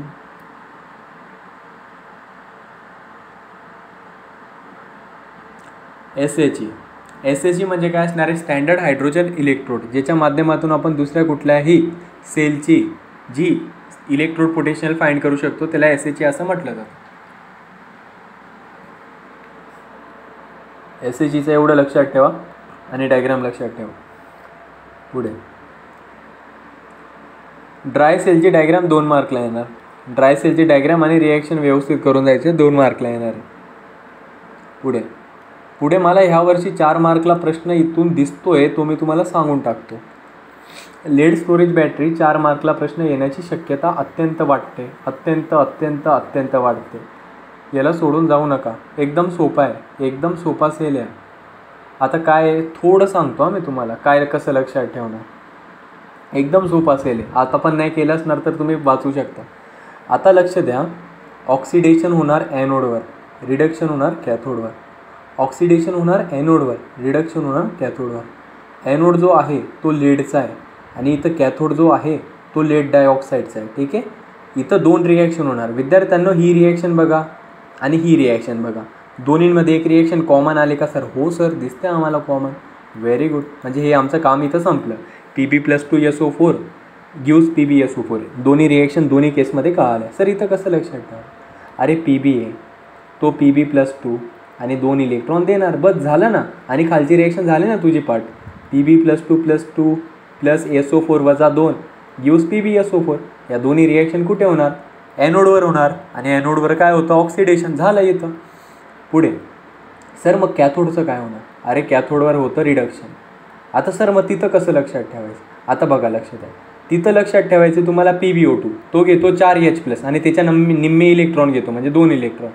आणि PbO2चं रूपांतर करतो तो Pb+2 आणि 2 पाणी देऊन जातो जाता जाता. ही रिॲक्शन थोडी लक्षात ठेवा आणि वरची कॉपी पेस्ट करा. Pb+2 प्लस SO4 वजा 2 गिव्स PbSO4. या दोन्ही रिॲक्शन ज्या होणार आहे त्या लेड स्टोरेज बॅटरीमध्ये होणार आहे. कधी होणार सर? ज्या वेळेस लेड स्टोरेज बॅटरीचं डिस्चार्जिंग होतं. काय होतं? डिस्चार्जिंग. सर म्हणजे काय? अरे गाडींमध्ये वगैरे आपण जी बॅटरी यूज करतो ती दुसरी तिसरी कुठलीच नाही, लेड स्टोरेज बॅटरी असतं. ज्यावेळेस गाडी चालवतो, सेल्फ स्टार्ट वगैरे करतो, इंडिकेटर यूज करतो, तेव्हा बॅटरी संपते ना, डिस्चार्ज होते ना, मग तेव्हा या प्रोसेस घडतात. मग सर बॅटरी संपल्यानंतर आम्ही रिचार्ज करतो, मग रिचार्जच्या वेळेस वेगळ्या रिॲक्शन होता का? हो सर. ते कसं लक्षात ठेवायचं ते जरा सांगून द्या आम्हाला. ठीक आहे, पहिले ही रिॲक्शन तुम्ही लक्षात ठेवा. इथं ट्रिक सांगतो आहे मी, एवढी एकच डिस्चार्जचं लक्षात ठेवा, ते रिचार्जची ट्रिक सांगतो. डिस्चार्जच्या वेळेचं ऑक्सिडेशन काय? Pb gives Pb+2+2 electron. ही एक रिॲक्शन होती ऑक्सिडेशन, जी कुठे होणार आहे? ॲनोडवर. पुढे Pb+2 plus SO4 minus 2 gives PbSO4. या 2 रिॲक्शन कुठे होणार? ॲनोडला ऑक्सिडेशनवर डिस्चार्जच्या वेळेसची लिहितो आहे इथं मी. रिडक्शन होणार आहे कॅथोडवर. कॅथोडच्या रिएक्शन मी इथं लिहितोय, व्यवस्थित लक्ष द्या. हे कळालं ते लहान मुलांचं आहे, ते ऑटोमॅटिकली लक्षात राहणार. आता इथं PbO2 प्लस इकडं काय आहे 4H प्लस, याच्या निम्मे काय ॲड केले आपण इकडं इलेक्ट्रॉन्स. याने काय दिले आपल्याला Pb+2 आणि सोबत दिल्या 2 पाणी. आणि ही रिएक्शन आम्ही कॉपी पेस्ट केली. Pb+2 plus SO4-2 gives out PbSO4. Very good. या रिएक्शन झाल्या डिस्चार्जिंगच्या वेळेस. सर ते कसं लक्षात ठेवणार? येतो तिथपर्यंत. आता बघा विद्यार्थ्यांना, आता इथं ज्या बघायला मिळत आहे त्या सर्व आपल्याला डिस्चार्जिंगच्या रिएक्शन्स आपल्याला बघायला मिळत आहे. तुम्हाला काय करायचं आहे विद्यार्थ्यांनो, लक्ष द्या व्यवस्थित. ही झाली आपली डिस्चार्जिंगचं, हे झालं सर्व आपलं डिस्चार्जिंगचं. आता रिचार्जिंगचं बघा. रिचार्जिंगच्या वेळेस काय करणार आहे तुम्ही, सुरुवातीला वर ॲनोडच लिहायचं आहे आणि खाली कॅथोडच लिहायचं आहे. ठीक आहे. आता इथं काय करायचं आहे विद्यार्थ्यांनो, तुम्हाला इथं ही जी दिसते ना रिडक्शनमध्ये ही रिएक्शन, तुम्हाला ही कॅथोडची बरोबर, तिला तुम्हाला आणायचं आहे ॲनोडजवळ. ठीक आहे, ॲनोडजवळ आणलं आणि याला विरुद्ध लिहायचं आहे, उलटं करून लिहायचं आहे. म्हणजे इकडं Pb+2 आहे ना, तो इकडे येणार, Pb+2 इकडं आला. त्याच्यानंतर 2 मोल्स ऑफ पाणी इकडं आले आणि इकडं काय आलं PbO2 4H प्लस आणि 2 इलेक्ट्रॉन. सर आम्हाला कुठेच बघायला मिळत नाही. अरे विद्यार्थ्यांनो, तुम्ही ही रिॲक्शन पार्ट केली, कुठे लक्ष आहे तुमचं? ठीक आहे. आता पुढे सर मग ही रिॲक्शन कॉमन राहणार का खालचे? ही रिॲक्शन होणार नाही रिचार्जिंगच्या वेळेस. ठीक आहे, हीच रिॲक्शन होणार फक्त, एवढं तुम्ही लक्षात ठेवा. आता पुढे सर खाली कसं करणार? अरे तेच करणार तुम्ही. हे जे आहे त्याला इकडं उलटं करून लिहिणार. म्हणजे काय, Pb+2 plus 2 electrons gives Pb+2 plus 2 electrons gives Pb. आता बघा लक्ष द्या विद्यार्थ्यांनो, आता तुम्ही ही दुसरी रिॲक्शन आहे ना, ती पण तुम्हाला नोट डाऊन करायची. ती नाही लिहायचं असं काय इथं गरजेचं नाही. इथं तुम्ही ती पण लिहिणार, Pb+2 plus SO4-2 gives PbSO4. इथं पण तुम्ही तीच लिहिणार. म्हणजे सर आम्ही ह्या 2 रिॲक्शन लक्षात ठेवल्या तर आमचा पूर्ण लेड स्टोरेज बॅटरीच संपली, ज्याला आम्ही एकदम कठीण समजत होतो सर. ठीक आहे. आता हे लक्षात ठेवल्यानंतर तुम्हाला कळालं असणार रिचार्जिंग कसं काय. जास्त काही सांगण्यात वेळ वाया निघालायचा आपल्याला. आता पुढे फ्युएल सेल. आपला फ्युएल सेल विषयी माहिती घेऊन घ्या जरा. फ्युएल सेल हा एकदम चांगला सेल आहे. ॲनोड असतो हायड्रोजन, कॅथोड असतो ऑक्सिजन आणि हे मध्ये जे इलेक्ट्रोलाइट असतं ते KOH असतं. आता एवढं थोडंफारच सांगतो मी आणि थोडी एक रिएक्शन सांगतो तुम्हाला याच्याविषयी. फ्युएल सेल येऊ शकतो. आता हा एक मात्र असा सेल आहे, याचं महत्त्व सांगतो विद्यार्थ्यांनो मी. हायड्रोजन गेला, ऑक्सिजन गेला आणि पाणी मिळालं. म्हणजे ज्या सेलमध्ये पाणी ॲज अ बाय प्रोडक्ट मिळतं आहे, आपण पेट्रोल डिझेल केरोसिन वापरतो, बाहेर CO2 पडतो, काम करून पोल्युशन क्रिएट करतो, परंतु हा सेल काम पण करतो आणि बाहेर इको फ्रेंडली प्रोडक्ट बाहेर काढतो. मग सर याला वापरायला पाहिजे ना. अरे ही हायड्रोजन आणि ऑक्सिजनची रिॲक्शन आहे ना, ती फार एक्झोथर्मिक आहे आणि एक्झोथर्मिक असल्यामुळे कोणी ही रिॲक्शन केली तर तिथं ब्लास्ट होणार. पुढे आता हे होतं फ्युएल सेलविषयी थोडे माहिती मी तुम्हाला सांगितलं. आता पुढे जाऊ. आता आपण इलेक्ट्रोकेमिकल सिरीज आहे का डायरेक्टली इलेक्ट्रोकेमिकल सिरीज. आता जसं सांगतो तसं लक्षात ठेवण्यासाठी तयार राहायचे सर्वांनी. इलेक्ट्रोकेमिकल सिरीज याच्या मदतीने आपण कुठल्या ऑक्सिडायझिंग एजंट शक्तिशाली कमी शक्तिशाली ते सांगू शकतो. दुसरं कुठला रिड्युसिंग एजंट शक्तिशाली कमी शक्तिशाली ते सांगू शकतो आपण. कुठली रिडॉक्स रिॲक्शन स्पॉन्टेनियस आहे नॉन स्पॉन्टेनियस आहे ते सांगू शकतो. जर काही इलेक्ट्रोकेमिकल सिरीजचे ॲप्लिकेशन आले तर तुम्ही सांगणार आहेत ह्या गोष्टी. आणि हे सांगण्या अगोदर तुम्हाला तिथं लिहायचं आहे की कुठल्याही स्टँडर्ड हायड्रोजन इलेक्ट्रोडच्या माध्यमातून कुठल्याही इलेक्ट्रोडचं पोटेन्शियल हे डिटरमाइन केलं जातं इलेक्ट्रोकेमिकल सिरीजमध्ये. नाही कळालं सर? बिलकुल नाही कळालं. ठीक आहे, मी सांगतो. आता बघा, इलेक्ट्रोड जे असतात त्यांच्या हाफ रिॲक्शनच्या मदतीने त्यांचं स्टँडर्ड पोटेन्शियल हे उतरत्या क्रमाने ज्या ठिकाणी लिहिलेलं असतं ज्या सिरीजमध्ये, त्या सिरीजला इलेक्ट्रोकेमिकल सिरीज असं म्हटलं जातं. एवढं relative strength of oxidising agent, reducing agent, redox रिॲक्शनची स्पॉन्टॅनिटी. बस इलेक्ट्रोकेमिस्ट्री पण आपला संपला. लास्ट अँड बेस्ट फिजिकल केमिस्ट्रीचा चॅप्टर आहे आता केमिकल कायनेटिक्स. अरे कळतंय इथपर्यंत सर्वांना का नुसतं चालू आहे आपलं? कळतंय सर्वांना? ठीक आहे, आता पुढे जाऊ. आता केमिकल कायनेटिक 6वा चॅप्टर आहे.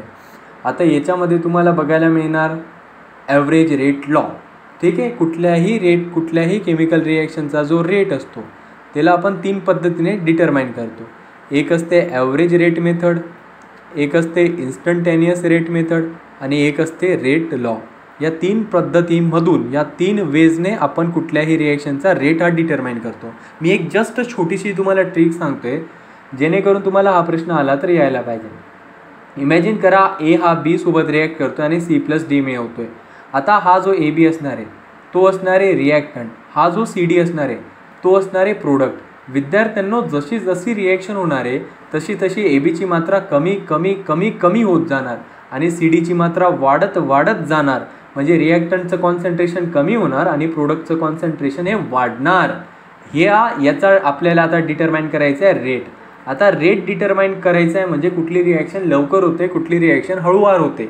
म्हणजे इथं वेळेशी रिलेशन येते आणि वेळेशी रिलेशन येते म्हणजे टायमाचा इथं संबंध येतोय. ठीक आहे, मग आता इन्स्टंट ॲव्हरेज रेट मेथडमध्ये तुम्हाला काय करायचं आहे, रिॲक्टंटचं कॉन्सन्ट्रेशन लिहून घ्यायचं. डेल्टा ट्रायंगल लिहिला. ओके, या सर्व B लिहून घ्या, C लिहून घ्या आणि D लिहून घ्यायचं आहे. आता पुढे काय करायचं आहे तुम्हाला, प्रत्येकी इकडे A लिहिला, त्याच्या अगोदर काय करायचं आहे तुम्हाला ट्रायंगल लिहायचं आहे. ट्रायंगल इकडं पण आणि इकडं पण ट्रायंगल लिहायचं आहे. विद्यार्थ्यांनो बघा, या रिॲक्टंटचं कॉन्सन्ट्रेशन कमी होणार आहे त्याच्यामुळे इथं निगेटिव्ह साईन, इथं पण निगेटिव्ह साईन देणार रिॲक्टंटला आणि प्रोडक्ट साईडला पॉझिटिव्ह साईन देणार आणि अशा पद्धतीने आपण रेट डिटरमाइन करू शकतो. हे झालं ॲव्हरेज रेट मेथड. आता ट्रायंगलच्या जागेवर तुम्हाला छोटा डी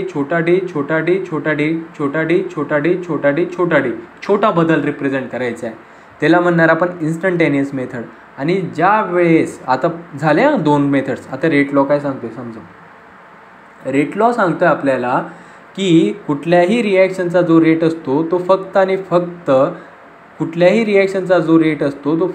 फक्त त्याच्या रिॲक्टंटच्या कॉन्सन्ट्रेशनवर अवलंबून असतो. म्हणजे ही जी रिॲक्शन आहे AA plus small b capital B, यामध्ये जो रेट असणार आहे तो डायरेक्टली डिपेंड असणार आहे ह्या Aच्या कॉन्सन्ट्रेशनवर आणि Bच्या कॉन्सन्ट्रेशनवर. आणि हा छोटा A आणि छोटा B असणार आहे त्याची पॉवर जाणार आहे त्याच्या डोक्यावर. हा सांगतो आपल्याला रेट लॉ. रेट लॉ देखील येऊ शकतो, येण्याची दाट शक्यता आहे रेट लॉ. आता लक्ष द्या, हा होता सर रेट लॉ. आता रेट लॉच्या डोक्यावर हा A आणि हा B यांची ज्या वेळेस ॲडिशन केली जाते तेव्हा आपल्याला मिळतं ओव्हरऑल ऑर्डर ऑफ रिॲक्शन. म्हणजे overall order of reaction find करण्यासाठी रेट लॉची मदत होते का? ऑब्वियसली होते. पुढे आता हा प्रश्न झाला रेट लॉचा आपला. तर पुढे एक फरक स्पष्ट करा येणार आहे, मॉलिक्युलॅरिटी आणि ऑर्डर ऑफ रिॲक्शन. तुम्हाला इथे दिसतोय का कुठे? ठीक आहे, ऑर्डर ऑफ रिॲक्शन मी तुम्हाला सांगितलं. इकडे एक फरक येतो तो आपण घेऊया. हा तुम्हाला उद्या बघायला मिळणार आहे 2 मार्क्ससाठी. ऑर्डर जी असते तिला प्रयोग करून डिटरमाइन करावं लागतं आणि मॉलिक्युलॅरिटी थेरॉटिकल कन्सेप्ट आहे. ऑर्डर जी असते ते सांगितलं ना मी तुम्हाला, कॉन्सन्ट्रेशनच्या ज्या टर्म्स आहे त्यांच्या डोक्यावर जी पॉवर आहे या सर्व पॉवरची बेरीज म्हणजे ऑर्डर. आणि मॉलिक्युलॅरिटी म्हणजे समजून घ्या. आता समजा हा A आहे, हा B आहे, हा C आणि D देतो आहे. आता मला सांगा इकडं रिॲक्टंट जो आहे तो A आणि Aची व्हॅल्यू किती आहे? A किती बघायला मिळतोय सर आम्हाला? 1. आणि B किती बघायला मिळतोय सर आम्हाला? 1. म्हणजे A 1 झाला, B 1 झाला. रिॲक्टंट ओव्हरऑल किती झाले? हा 1 आणि हा 1. म्हणजे रिॲक्टंट ओव्हरऑल 2 झाले. आणि जेवढी रिॲक्टंटची संख्या असते तेवढीच त्या घटकाची मॉलिक्युलॅरिटी असते. म्हणजे इथं मॉलिक्युलॅरिटी किती आली सर? 2. म्हणून ही रिॲक्शन जी झाली ती झाली बाय मॉलिक्युलर. क्लिअरली आपण इथं थेरॉटिकल कन्सेप्ट आहे सांगायचं म्हणून सांगतोय, परंतु ऑर्डर ही एकदम प्रॅक्टिकल आहे आणि एक्सपेरिमेंट करूनच डिटरमाइन केली जाते. मग रिॲक्टंट मॉलिक्यूल जे रिॲक्शन्समध्ये भाग घेतात त्यांचा जो संख्या असते तिला मॉलिक्युलॅरिटी म्हणतो आपण. 2 मुद्दे आपल्याला का आले? ऑर्डर जी असणार ती 0 असू शकते, फ्रॅक्शन असू शकते, इंटिजर असू शकते. परंतु मॉलिक्युलॅरिटी हे फक्त आणि फक्त इंटिजरच असणार आहे, हे पण आपण सांगितलं. एलिमेंटरी रिॲक्शन ते 8 प्रश्नांमध्ये एलिमेंटरी रिॲक्शन उद्या बघायला मिळणार तुम्हाला 1 मार्कसाठी. एलिमेंटरी रिॲक्शन म्हणजे काय, फक्त लिहून यायचं की सिंगल स्टेप असते, तिला पुन्हा तोडू शकत नाही, त्या रिॲक्शनला एलिमेंटरी रिॲक्शन म्हणतो. संपलं इथं. ठीक आहे. आता पुढे मॉलिक्युलरिटी सांगितलं, ऑर्डर सांगितलं तुम्हाला, रेट डिटरमायनिंग स्टेप. रेट डिटरमायनिंग स्टेप म्हणजे काय सांगणार आहे, अनेक रिॲक्शन्स असतात, त्यांच्यामध्ये सर्वात हळूवार होणारी रिॲक्शन, सर्वात स्लो होणारी रिॲक्शन, ती स्टेप जी असते ती असते रेट डिटरमायनिंग स्टेप. ठीक आहे सर, म्हणजे काय कळालं नाही व्यवस्थित? हो सांगतो. आता बघा याच्यामध्ये ह्या 2 स्टेप्स बघायला मिळाल्या, ही फास्ट होती, ही स्लो होती, मग ही झाली रेट डिटरमायनिंग स्टेप. पुढे आता रिॲक्शन इंटरमिजिएट काय सांगतोय समजून घ्या. आता रिॲक्शन इंटरमिजिएट म्हणजे एक असा घटक असणार आहे जो सुरुवातीला वापरला जातो आणि नंतर कन्झ्युम्ड केला जातो. काय कळालं? नाही कळालं सर, लक्ष द्या. रिॲक्शन इंटरमिजिएट म्हणजे एक असा घटक असतो जो सुरुवातीला निर्माण होतो आणि नंतर पुन्हा वापरला जातो. फर्स्ट फॉर्म देन कन्झ्युम्ड, त्याला म्हणतो आपण रिॲक्शन इंटरमिजिएट. पुढे आता हे लहान मुलांचे प्रश्न उद्या येणार तुम्हाला की रेट लॉ सांगा, इंटरमिजिएट सांगा, इक्वेशन लिहा. हे लहान लहान मुलांचे प्रश्न सॉल्व करून यायचे. याच्या एवढा सोपा चॅप्टर दुसरा कुठलाच नाही. आणि इथं मार्क्स गेले म्हणजे समजायचे की आपल्यामध्ये काहीतरी आहे फॉल्ट. पुढे आता या चॅप्टरचे डेरिवेशन्स एक फिक्स बघायला मिळणार विद्यार्थ्यांना. आता सिरियस व्हायचं आहे. Instantaneous rate law first order, zero order, half life time first order, zero order, हे 4 डेरिवेशन्स, त्या 4पैकी एक तुम्हाला बघायला मिळणार. आणि यांचं आपण व्हिडिओमध्ये कवर केले, त्याच्यामुळे मी आता सांगत नाही, आता फक्त सांगितलं उद्या बघायला मिळणार. पुढे आता पुढे बघायचं झालं तर आपल्याला इथं फर्स्ट ऑर्डर रिॲक्शन ओळखता येणार, ऑर्डर फर्स्ट राहिली, सेकंड राहिली. ओके. आता इथं महत्त्वाचा फॉर्म्युला आहे, हा आपल्याला बघायला मिळणार. मी इथे एक प्रॉब्लेम तुम्हाला सांगतो, तेवढं तुम्ही व्यवस्थित लक्ष द्या. आता बघा कशा पद्धतीने प्रॉब्लेम सॉल्व करणार आहे ना, हा प्रश्न आल्यानंतर विद्यार्थ्यांना येत नसतो, म्हणून आपण घेऊ. अनेक विद्यार्थ्यांनी प्रॉब्लेम्स थोडे सोडले असतात. प्रॉब्लेम 6.9 आहे. आता एक्झामिनर सांगतोय की फर्स्ट ऑर्डर रिॲक्शन आहे, मग तुम्ही प्रॉब्लेम कसं लिहिणार? मी तुम्हाला सांगतोय उद्याचा पेपर आहे, मी प्रश्नपत्रिका बघतोय, उत्तरपत्रिकेवर उत्तर लिहितोय, इमॅजिन करायचं आहे. प्रॉब्लेम असा लिहिला तरच फुल मार्क्स मिळणार, नाहीतर विसरायचे सर्व, नाही मिळणार फुल मार्क्स. प्रॉब्लेम मी तुम्हाला इकडं लिहून दाखवतो कसं लिहायचं आहे. आता बघा प्रॉब्लेम आहे 6.9. उद्या पेपरमध्ये आम्हाला हा प्रश्न दिसतोय. आता सरांनी सर्वात पहिले गिवन लिहायला सुरुवात केली. इन फर्स्ट ऑर्डर रिॲक्शन पहिले लिहिली की फर्स्ट ऑर्डर रिॲक्शन आहे सर, फर्स्ट ऑर्डर रिॲक्शन आहे. ठीक आहे, त्या एक्झामिनर पण बघतोय, आता कळतंय त्याला. तो सांगतोय की त्याच्यामध्ये ज्या वेळेस ए पासून बी ही रिॲक्शन होते तेव्हा 60% एचं रूपांतर बीमध्ये फक्त आणि फक्त 45 मिनिटांमध्ये होतंय सर. बघा टाईम दिला त्यांनी, पर्सेंटेज दिलं त्यांनी आणि विचारलंय. त्याच्यानंतर काय लिहिणार सर आपण? To find. आता टू फाइंडमध्ये लिहिणार सर आम्ही calculate half life time, half life reaction. Half life reaction find करायचं म्हणजे T1 half is equal to question mark. आणि त्याच्यानंतर सर आम्ही लिहिणार आहे सोल्युशन. डायरेक्ट सोल्युशन लिहायचं नाही. आता पुढे सर कसं करणार आम्ही? विद्यार्थ्यांनो फर्स्ट ऑर्डर रिॲक्शन आहे आणि फर्स्ट ऑर्डर रिॲक्शनसाठी इंटिग्रेटेड रेट लॉ काय सांगतो आपल्याला? K is equal to 2.303/T into log to the base 10 A0/AT. Sir A0 आणि AT म्हणजे काय एकदा सांगता का? हो सांगतो. आता A0 म्हणजे जो असणार आहे तो असणार इनिशियल टाईम, म्हणजे ज्या वेळेस ए पूर्ण होता तो बीमध्ये जेव्हा रूपांतरच नव्हतं झालं, एचं सुरुवातीचं जे कॉन्सन्ट्रेशन होतं सुरुवातीला ते म्हणजे असणार आहे A0. म्हणजे किती सर? ए 100% होता का? 1000%. 1000% तो 100% होता. ठीक आहे. आणि आता सर जसा जसा वेळ जायला लागला, जसा जसा वेळ पुढे जायला लागला, हळूहळू याचं रूपांतर बीमध्ये व्हायला लागलं आणि बीमध्ये जवळपास 60% तो वापरला गेला. मग तुम्हाला 100मधून 60% कमी करायचे आणि तो असणार आहे 80. म्हणजे 100मधून 60 गेले सर 40 असणार का? हो 40 असणार. इथं 60 लिहून यायचं आहे का? बिलकुल पण नाही. म्हणजे सर आम्हाला आता अनेक गोष्टी कळाल्या. आता पुढे काय करणार आहे सर आम्ही? सांगतो मी तुला. आता सर A0 मिळाला, लॉग कॅल्क्युलेट करता येत नाही. लॉग कॅल्क्युलेट करता येत नाही. ठीक आहे, मी सांगतो आधी व्यवस्थित आहे का. ए नॉट दिला आहे सर आम्हाला 80 दिला आहे, याची व्हॅल्यू आम्ही इथं पुट केली. टाईम किती दिला आहे सर 45 मिनटं, ते पण आपण पुट केलं.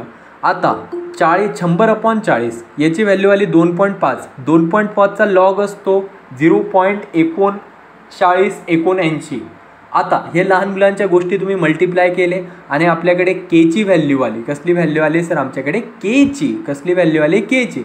आता केची व्हॅल्यू आली आमच्याकडे 0.0204 आणि हाफ लाईफ टाईम जो असतो फर्स्ट ऑर्डरसाठी तो असतो 0.693/K. केची व्हॅल्यू आली, टाकली, डिवाईड केलं, उत्तर आलं. ओके. आता संचिताचा डाऊट होता की सर लॉग टेबल वापरण्याची परमिशन असते का नसते. तुम्हाला काय करायचं आहे, लॉग टेबल सोबत ठेवायचं आहे. परीक्षेमध्ये मोस्ट ऑफ द टाईम काही वेळेस देतात, काही वेळेस नाही देत. ठीक आहे, सोबत ठेवा फक्त. तिथं जर का नाही दिला तर त्यांना एकदा विचारून बघायचं लॉग टेबल घेऊ का. ते तर नाहीच ॲप्रोच करणार, पण ते सोबत 2 पेजेस देतात. आता पुढे, आता एवढं जास्तीत जास्त लॉग वापरण्याचे काही गणित केमिस्ट्रीमध्ये येणार नाही. तुम्ही सहज तोंडी सॉल्व करू शकता, एवढे सोपे गणित येणार. आता पुढे सुडो फर्स्ट ऑर्डर रिॲक्शन उद्या 2 मार्कला बघायला मिळणार. सुडो फर्स्ट ऑर्डर रिॲक्शन म्हणजे काय सर? वाटते जास्त ऑर्डर असणारी असते मात्र फर्स्ट ऑर्डर सारखीच. काय सांगितलं सरांनी? वाढते जास्त ऑर्डर असणारी असते मात्र फर्स्ट ऑर्डर सारखी. त्या रिएक्शनला म्हणणार pseudo first order reaction. Example लक्षात ठेवायचं, मिथाइल ॲसिडेटचा हायड्रोलिसिस. पुढे आता पुढे कोलिजन वगैरे लहान मुलांच्या गोष्टी येणार. कॅटलिस्ट विचारला जाणार. कॅटलिस्ट काय ते येणार. कॅटलिस्ट म्हणजे काय येणार आहे. कॅटलिस्ट काय असतो? जो कॅटलिस्ट म्हणजे एक असा पदार्थ जो हे ते 1 मिनटं त्याच्या अगोदर 1 मार्कला हा प्रश्न येणार. अरेनियस इक्वेशन लिहा. K=AE⁻⁸ हा प्रश्न येणार आहे. आणि त्याच्यानंतर हा 1 मार्कचा प्रश्न झाला तुमचा. त्याच्यानंतर तुम्हाला याच्यावर बेस्ड एक उद्या प्रॉब्लेम बघायला मिळणार. हा जो तुम्हाला इथं फॉर्म्युला दिसतोय ना, काही सांगता येत नाही, हा कॉपी पेस्ट आला तर आला उद्या. पुढे कॅटलिस्ट बघू. कॅटलिस्टचा येणार इफेक्ट. कॅटलिस्ट एक असा पदार्थ आहे जो रिॲक्शनमध्ये टाकला जातो, रिॲक्शनचा रेट वाढवला जातो, स्वतः तो कन्झ्युम पण होत नाही, ॲज इट इज बाहेर पडतो, त्याला म्हटलं जातं कॅटलिस्ट. आता ही रिॲक्शन दिली जाणार आणि इथं डॅश दिलं जाणार आणि विचारणार कॅटलिस्ट कुठल्या आहे रिॲक्शनमध्ये. जर का फिल इन द ब्लँक्स किंवा 1 मार्कला तर तुम्ही सांगणार मँगनीज डायऑक्साईड. पुढे जाऊ आता आपण. भरपूर झालं या चॅप्टरविषयी माहिती आता. आणि हा ग्राफ ड्रॉ करणं अपेक्षित आहे जर का विचारलं त्याने कॅटलिस्टच्या प्रश्नामध्ये केमिकल कायनेटिक्स.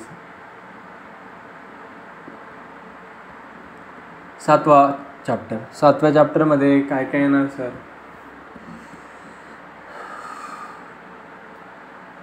7व्या चॅप्टरमधला प्रॉब्लेम 7.1 करून जायचं आहे. त्याच्यानंतर 7.2 करा.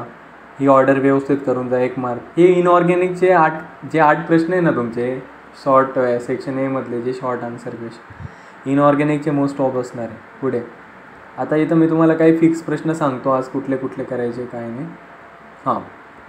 हे जे पेज आहे याच्यामधून तुम्हाला 3 ते 5 मार्क उद्या बघायला मिळणार.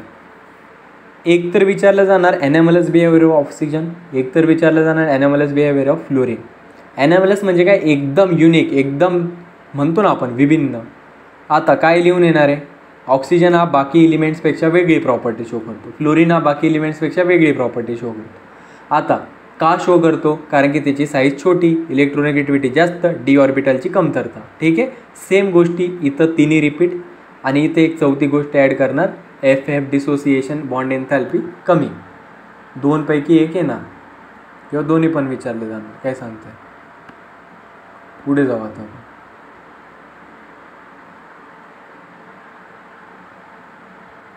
ऑक्साईड्सचे प्रकार विचारले जाणार आहे इथं.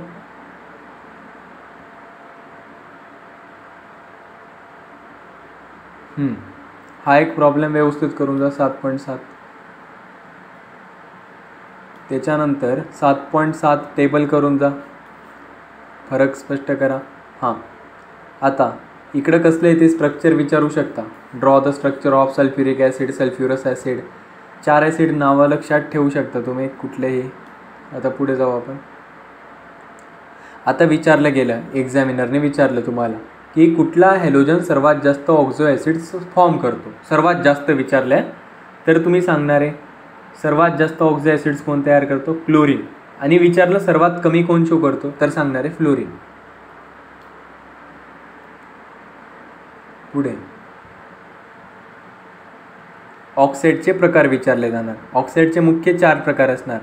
एक असणार ॲसिडिक, एक बेसिक, एक ॲम्फोटेरिक, एक न्यूट्रल. ॲसिडिकचे एक्झाम्पल लक्षात ठेवायचे SO2, SO3, CO2, N2O5, Cl2O7. बेसिकचे असणारे Na2O, CaO, BO. पुढे ॲम्फोटेरिकचे कुठले असणार sir? Al2O3. Amphoteric fill in the blanks MCQ उद्या बघायला मिळू शकतो. न्यूट्रलचे काय असणार? कोनो N2O लक्षात ठेवायचे, कोनो N2O.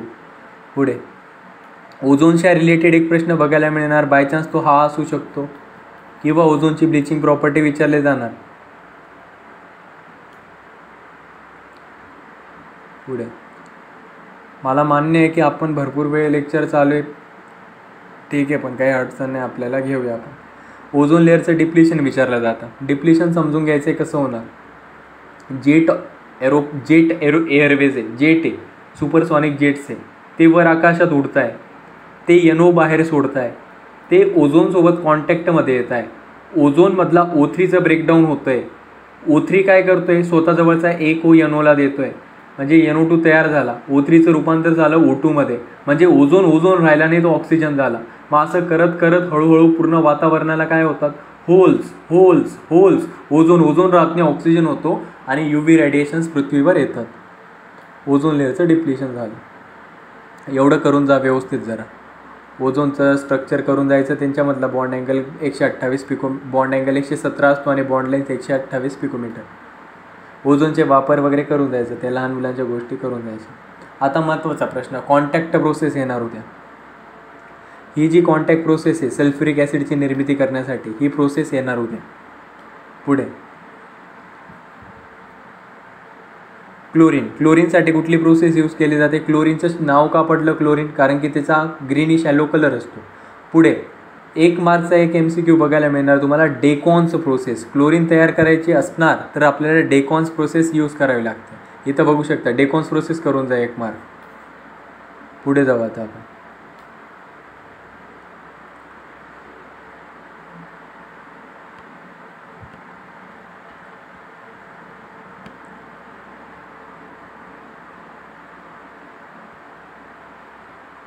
डेकॉन्स प्रोसेस झाली तर आपली त्याच्यानंतर हायड्रोजन क्लोराईड, इंटरहॅलोजन कंपाऊंड्समध्ये सर्वात जास्त इंटरहॅलोजन कंपाऊंड्स कोण शो करतं किंवा कुठले टाईपचे बघायला मिळतं? तर XX-. सर्वात कमी कुठल्या टाईपचं बघायला मिळतं? XX-7. पुढे एक फिक्स प्रश्न इथं आपल्याला बघायला मिळणार आहे, तो आहे युजेस. हे जे काही वेळेस हे हायब्रिडायझेशन पण विचारलं जातं. स्ट्रक्चर सांगा XeF2चं लिनियर, XeF4चं सांगा स्क्वेअर प्लेनर. आता फिक्स प्रश्न आपल्याला बघायला मिळणार आहे. हा टेबल सोडून बिलकुल जायचा नाही. हेलियमचे 4-5 युजेस तर यायलाच पाहिजे आपल्याला उद्या आले तर. निऑनचे पण वाचून जा, आर्गॉनचे पण वाचून जा. पुढचा चॅप्टर जो आहे तो आहे transition and inner transition elements, D and F block elements. आता बघा, आता थोडा स्पीड घेऊ आपण, ठीक आहे ना. तुम्हाला सेल्फ स्टडी पण करायचं आहे, मला मान्य आहे. फक्त आता अर्धा 1 तासामध्ये सर्व संपवण्याचा प्रयत्न करू. जवळपास 50% केमिस्ट्री संपवली आहे.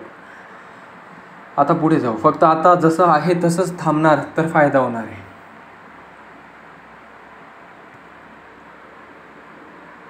आता एक प्रश्न विचारला जाणार 1 मार्कला. एक काम करू आपण, 2 मिनिटाचा ब्रेक घेऊ फक्त. आता किती वाजले? जवळपास किती वाजले?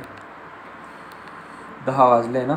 आपण काय करू, 10 वाजले ना, 10 वाजून 2 मिनिटापर्यंत ब्रेक घेऊ फक्त. 10 ते 2 पर्यंत बस. 10-2ला लगेच शार्प लेक्चर स्टार्ट होणार.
सर्व गोष्टी व्यवस्थित चालू का? ठीक आहे काय अडचण नाही ना इकडे. तू अभ्यास करत राह, ठीक आहे ना? कळतं तुला सर्व? ठीक. तुला कळतंय का? तुला ठीक आहे, सर्व कळतंय ना?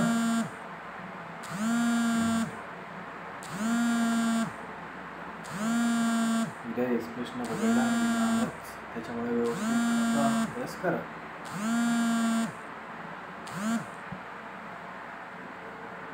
ठीक आहे, आता आपण लेक्चर स्टार्ट करू. ठीक आहे, जे लेफ्ट झाले पटकन जॉईन होऊन जायचं आहे. तर आपण होतो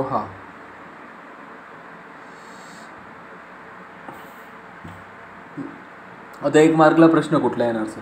1 मार्कला प्रश्न येणार आहे झिंक सर्वात कमी ऑक्सिडेशन स्टेट शो करतो किंवा minimum number of oxidation state कोण शो करतो? झिंक. आणि सर्वात जास्त ऑक्सिडेशन स्टेट शो करतो मॅंगनीज आणि ती असते +7. 1 मार्कला प्रश्न विचारला जाणार. पुढे जाऊ आता आपण. हा सर्व 1 मार्कला प्रश्न विचारला जाऊ शकतो. आता पुढे जर का बघायचं झालं याच्यामध्ये मी फक्त तुम्हाला काही फिक्स्ड प्रश्न सांगतो कारण की तोच पॅटर्न इथं आहे. आता अत्यंत महत्त्वाची गोष्ट सांगतो, अत्यंत महत्त्वाची. हा जर का चॅप्टर बघितला तुम्ही तर याच्यामध्ये फक्त आणि फक्त सॉल्व्ड प्रॉब्लेम एकच सॉल्व्ड प्रॉब्लेम दिला आहे त्यांनी आणि तो कुठला आहे ना सर? तो सांगतो तुम्हाला. त्याच्याच पुढच्या पेज नंबरवर बघायचं आहे तुम्हाला. हा एकच सॉल्व्ड प्रॉब्लेम आहे पूर्ण D and F ब्लॉक एलिमेंट्समध्ये आणि हा विचारणे जाण्याची दाट शक्यता आहे उद्या. आता मी थोडं सांगतो तुम्हाला कसं लक्षात ठेवायचं आहे म्हणजे तुम्हाला कळणार. Calculate the spin only magnetic moment of divalent cation of a transition metal with atomic number 25. त्यांनी काय सांगितलं की calculate the spin only magnetic moment of divalent cation of transition metal with the atomic number 25. आता 25 ज्याचा atomic number आहे ना विद्यार्थ्यांना, तुम्हाला काय करायचं? सुरुवातीला 3D लिहायचं आणि त्याच्यानंतर 4s लिहायचं आहे. ठीक आहे. आता त्याच्यानंतर 3Dमध्ये तुम्ही 5 ही संख्या लिहिणार आहे आणि 4sमध्ये 2 लिहिणार आहे. हे झालं त्याचं इलेक्ट्रॉनिक कॉन्फिगिरेशन. आता हे झालं त्याचं इलेक्ट्रॉनिक कॉन्फिगरेशन 3D 5 4s 2. आता बघायचं आहे तुम्हाला 3Dमध्ये total number of unpaired electrons किती? 1 2 3 4 5. म्हणजे नंबर ऑफ अनपेअर्ड इलेक्ट्रॉनची व्हॅल्यू आली आमच्याकडे 5 आणि त्यांनी विचारलं आहे की मॅग्नेटिक मोमेंट सांगा. मॅग्नेटिक मोमेंट जे असणार त्याचा फॉर्म्युला असतो म्यू. त्याचं युनिट असतं काय असतं? बोहर्स मॅग्नेटॉन असतं त्याचं युनिट आणि त्याचा फॉर्म्युला असतो √n × n+2. मग आपल्याकडे यांची व्हॅल्यू आली 5. 5 × 5 + 2 5 × 7. 5 × 7 करणार का सर इथं? हो. म्हणजे 35 आला आणि 35चा √ आला 5.92 बोहर्स मॅग्नेटॉन. हा प्रश्न मी तुम्हाला सांगते 2 मार्कला बघायला मिळणार म्हणजे मिळणारच उद्या. पुढे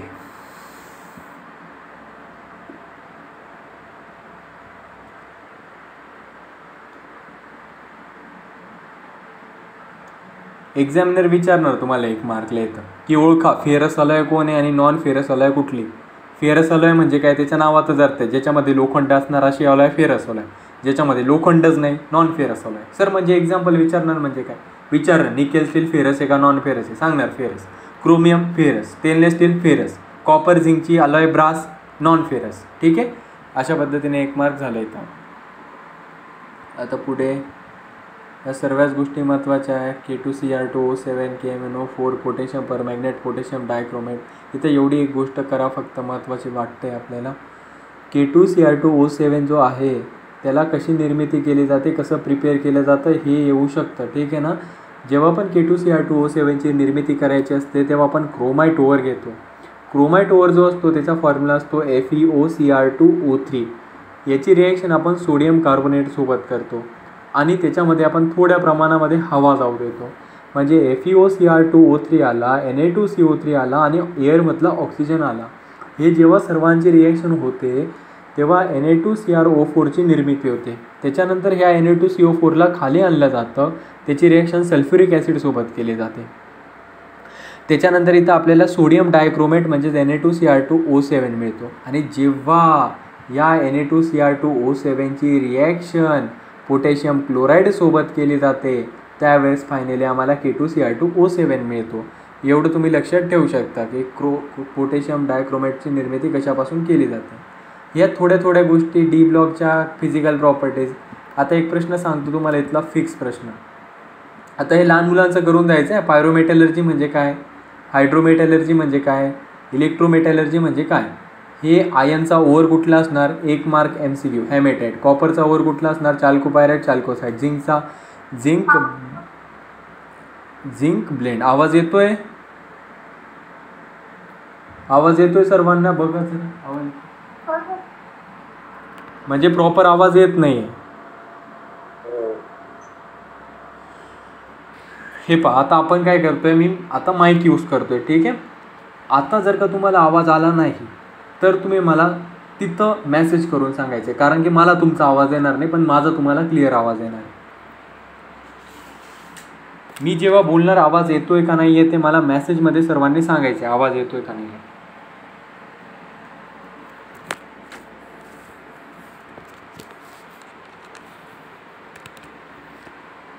आवाज येतोय सर्वांना, आवाज येतोय, आवाज येतोय, आता क्लिअर येतोय एकदम.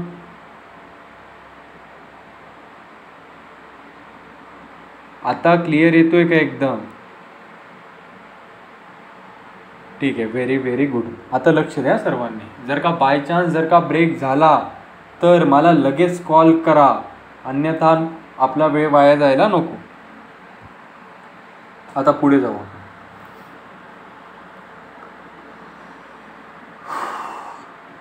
मेटॅलर्जी. मेटॅलर्जी जी असते त्याचे 3 ब्रांचेस असतात, पायरो, हायड्रो, इलेक्ट्रो. हे ओव्हर्स वगैरे करून जा. आता पुढे जाऊ आपण. गँग्यू म्हणजे काय असणार रे, अरे ज्या वेळेस आहे ना मेटलची निर्मिती केली जाते त्यावेळेस त्याच्यामध्ये आपल्याला अनेक काही माती बघायला मिळते, चिखल बघायला मिळतो, नको असणारे इम्प्युरिटीज बघायला मिळतात. या सर्व गोष्टी ना ह्या ओव्हरसोबत मिक्स होतात आणि यांना आपण गँग्यू असं म्हणतो. पुढे गँग्यू 1 मार्क. तर पुढे ब्लास्ट फर्नास तुम्ही केला असणार, व्यवस्थित केला असणार तुम्ही. आयनचे 3 फॉर्म्स असतात, कास्ट, रॉट आणि स्टील. कास्ट, रॉट आणि स्टील. कास्ट आयन जे असतं ते सर्वात कठीण, रॉट आयन थोडं सॉफ्ट आणि स्टील जास्त कठीण नाही जास्त सॉफ्ट पण नाही. सर्वात जास्त प्युअर जे असतं ना ते रॉट आयन असते, एवढं लक्षात ठेवा. पुढे कुठला प्रश्न येणार सर. आता पुढचा मी तुम्हाला फिक्स प्रश्न सांगतोय, तयार व्हायचे सर्वांनी, एकदम व्यवस्थित लक्ष पाहिजे. पुढचा एक फिक्स प्रश्न आहे, तो आहे लॅन्थेनॉइड आणि ॲक्टिनॉइडचा फरक स्पष्ट करा. फरक स्पष्ट करा, उद्या तुम्हाला बघायला मिळण्याची दाट शक्यता आहे. पुढे हां, आणि एवढं लक्षात ठेवा जरा, ट्रान्स युरेनियम एलिमेंट्स म्हणजे काय, 1 मार्कला येणार. 93 पासून तर 103 पर्यंत जे असतं त्यांना आम्ही ट्रान्स युरेनियम एलिमेंट्स असं म्हणतो, 93 पासून तर 103. आता पुढे जाऊ आपण. आता पुढे महत्त्वाची गोष्ट, आता पुढचा चॅप्टर चालू होतं आपला, तो आहे कोऑर्डिनेशन कंपाऊंड्स. लवकर थोडं लवकर घेऊ, मला मान्य आहे तुम्हाला अभ्यास करायचा आहे. आता अभ्यासच चालू आहे आपलं बाय द वे. लिगँडचे प्रकार येणार, मोनोडेंटेड, पॉलिडेंटेड, ॲम्बिडेंटेड. मोनोडेंटेडमध्ये 1 डोनर ॲटम, पॉलिडेंटेडमध्ये एकापेक्षा जास्त, ॲम्बिडेंटेडमध्ये 2 असतात पण एकच डोनेट करू शकतो. कोऑर्डिनेशन नंबर कसा फाइंड करायचा, Z + X + Y तुम्ही करायचं आहे. पुढे आता पुढचा प्रश्न आहे डबल साल्ट म्हणजे काय, जे की पूर्णपणे डिसोसिएट होतं पाण्यामध्ये टाकल्यानंतर सिंपल आयन्समध्ये, त्याला म्हणतो आपण डबल साल्ट. वर्नर थेरी एकदम व्यवस्थित करून जा विद्यार्थ्यांनो. वर्नर थेरी 3 मार्कला येणार. काय लिहिणार आहे की वर्नर थेरीमध्ये 2 स्पियर असतात किंवा 2 व्हॅलेन्सी असते. एक असते प्रायमरी व्हॅलेन्सी, एक असते secondary valency. Secondary valency coordination स्पियरला सॅटिस्फाय करते आणि प्रायमरी व्हॅलेन्सी आयोनायझेशन स्पियरला सॅटिस्फाय करते. हा प्रश्न करून जा प्लीज, हा प्रश्न करून जायचा आहे व्यवस्थित. पुढे जाऊ आता आपण. आता कॉम्प्लेक्सेसचे प्रकार. कॉम्प्लेक्सेसचे किती प्रकार असतात, होमोलेप्टिक आणि हेट्रोलेप्टिक. आतले लिगँड सारखे होमोलेप्टिक, वेगवेगळे हेट्रोलेप्टिक. IUPAC नॉमेनक्लेचर व्यवस्थित करून जा. मी थोडे नियम सांगतो IUPACचे, थोडे नियम सांगतो फक्त. उद्या बघायला मिळणार आहे ना IUPAC, तुम्ही केलं असणार नसणार मला माहिती नाही. इथं एक गोष्ट लक्ष द्या, IUPAC सांगण्यासाठी LCO हा नियम वापरायचा. L म्हणजे असणार आहे लिगँडचं नाव, सी म्हणजे असणारे सेंट्रल मेटलचं नाव आणि ओ म्हणजे असणारे ऑक्सिडेशन स्टेट. लिगँड काय असतो, जो इलेक्ट्रॉन डोनेट करतो सेंट्रल मेटल ॲटमला, आणि त्याच्यानंतर लिहायची त्याची ऑक्सिडेशन स्टेट. सुरुवातीला लिगँड लिहा, कॉर्डिनेशन सेंट्रल मेटल लिहा आणि त्याच्यानंतर त्याची ऑक्सिडेशन स्टेट लिहा. आता लिगँडचे नावं दिले, Br राहिला अनायनिक लिगँडमध्ये तर ब्रोमो, CO3-2 राहिला कार्बोनेटो.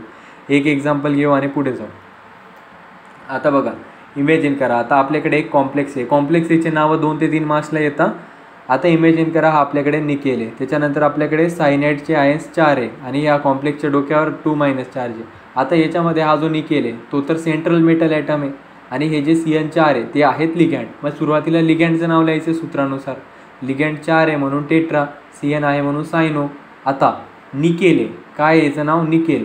आता ज्यावेळेस कुठलाही अनायनिक लिगँड असतो त्यावेळेस तुम्हाला त्याच्या शेवटी ATE लावायचं आहे, म्हणजे तुम्ही त्याच्यानंतर लावला निकलेट आणि त्याच्यानंतर त्याची oxidation state most of the time 4-2 करून टाकायचं, म्हणजे किती असणार आहेत 2. हे असणार त्याचं नाव. मोस्ट ऑफ द केसेसमध्ये तुम्ही ह्या सर्व गोष्टी यूज करू शकता.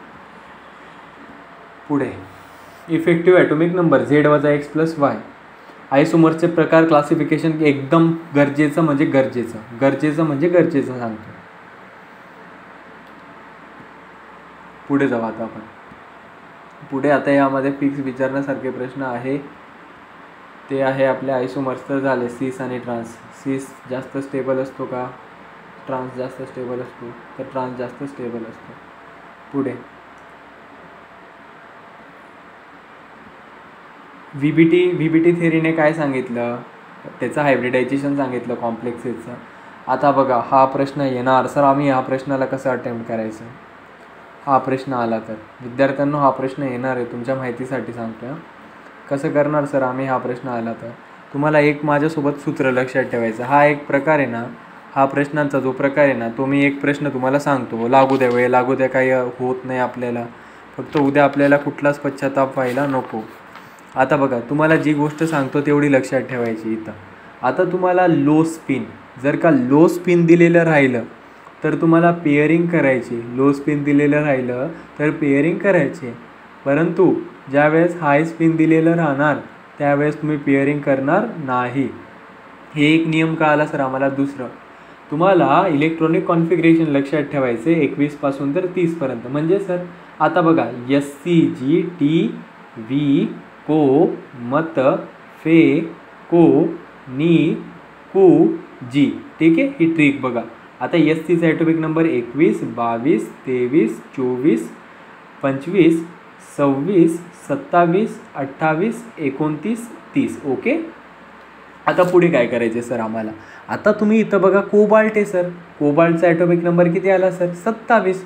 मग तुम्ही काय करणार, सुरुवातीला 3D लिहिणार आणि त्याच्यानंतर 4S लिहिणार आणि त्याच्यानंतर 4P लिहिणार, बरोबर आहे. आता 3Dमध्ये काय करायचं, हा शेवटचा डिजिट 7 लिहिणार, पहिला डिजिट 2 लिहिणार आणि Pच्या ठिकाणी काहीच नाही लिहिणार आहे. आता D किती असतात बॉक्स, 5 बॉक्स असतात, बरोबर. S बॉक्स लिहिला, 1 बॉक्स लिहिला आणि 4Pच्या जागेवर 3 बॉक्स लिहिले. मग D किती होते सर 7 होते. मग आपण इकडं 7 लिहून घेतले, 1 2 3 4 5 6, ठीक आहे 7. आता लिहिले, इमॅजिन करा, व्यवस्थित इमॅजिन करा. 3D 7 होते आणि 4S किती होते सर आमच्याकडे 2 होते आणि 4P किती होते 0 होते सर. पण ज्यावेळेस आम्ही 6मधून 3 वजा केला तर कोबाल्टची ऑक्सिडेशन स्टेट ही आम्हाला +3 बघायला मिळाली सर. +3 बघायला मिळाली म्हणजे काय झालं सर, यातले 2 इलेक्ट्रॉन लॉस झाले आणि इथला 1 इलेक्ट्रॉन लॉस झाला, म्हणजे आमच्याकडे हे इलेक्ट्रॉनिक कॉन्फिगरेशन आलं सर. ओके. मग तुम्हाला काय करायचं विद्यार्थ्यांनो, लो स्पिन आहे म्हटल्यावर पेअरिंग करणार आहे का तुम्ही. हो सर पेअरिंग करणार आहे. मग हा इलेक्ट्रॉन जो असणार तो इकडं जाणार, हा इलेक्ट्रॉन जो असणार तो इकडं जाणार. आता इकडं Dचे किती बॉक्स शिल्लक झाले 2, Sचा किती बॉक्स 1, Pचे किती बॉक्स 3. मग याचं जे हायब्रिडायझेशन आलं ते आलं D2sp3 आणि याच्यामध्ये आम्हाला कुठलाही अनपेअर्ड इलेक्ट्रॉन बघायला मिळत नाही आहे, त्याच्यामुळे तो झाला डायामॅग्नेटिक. आणि अनपेअर्ड इलेक्ट्रॉन नाही आहे त्याच्यामुळे तो कलर पण शो करणार नाही. असे 3 पद्धतीचे तुम्हाला प्रश्न ह्या एका गोष्टीवरून मी तुम्हाला सांगितलं, कुठलाही प्रश्न येऊ शकतो. अरे काल सर्वांना इथपर्यंत,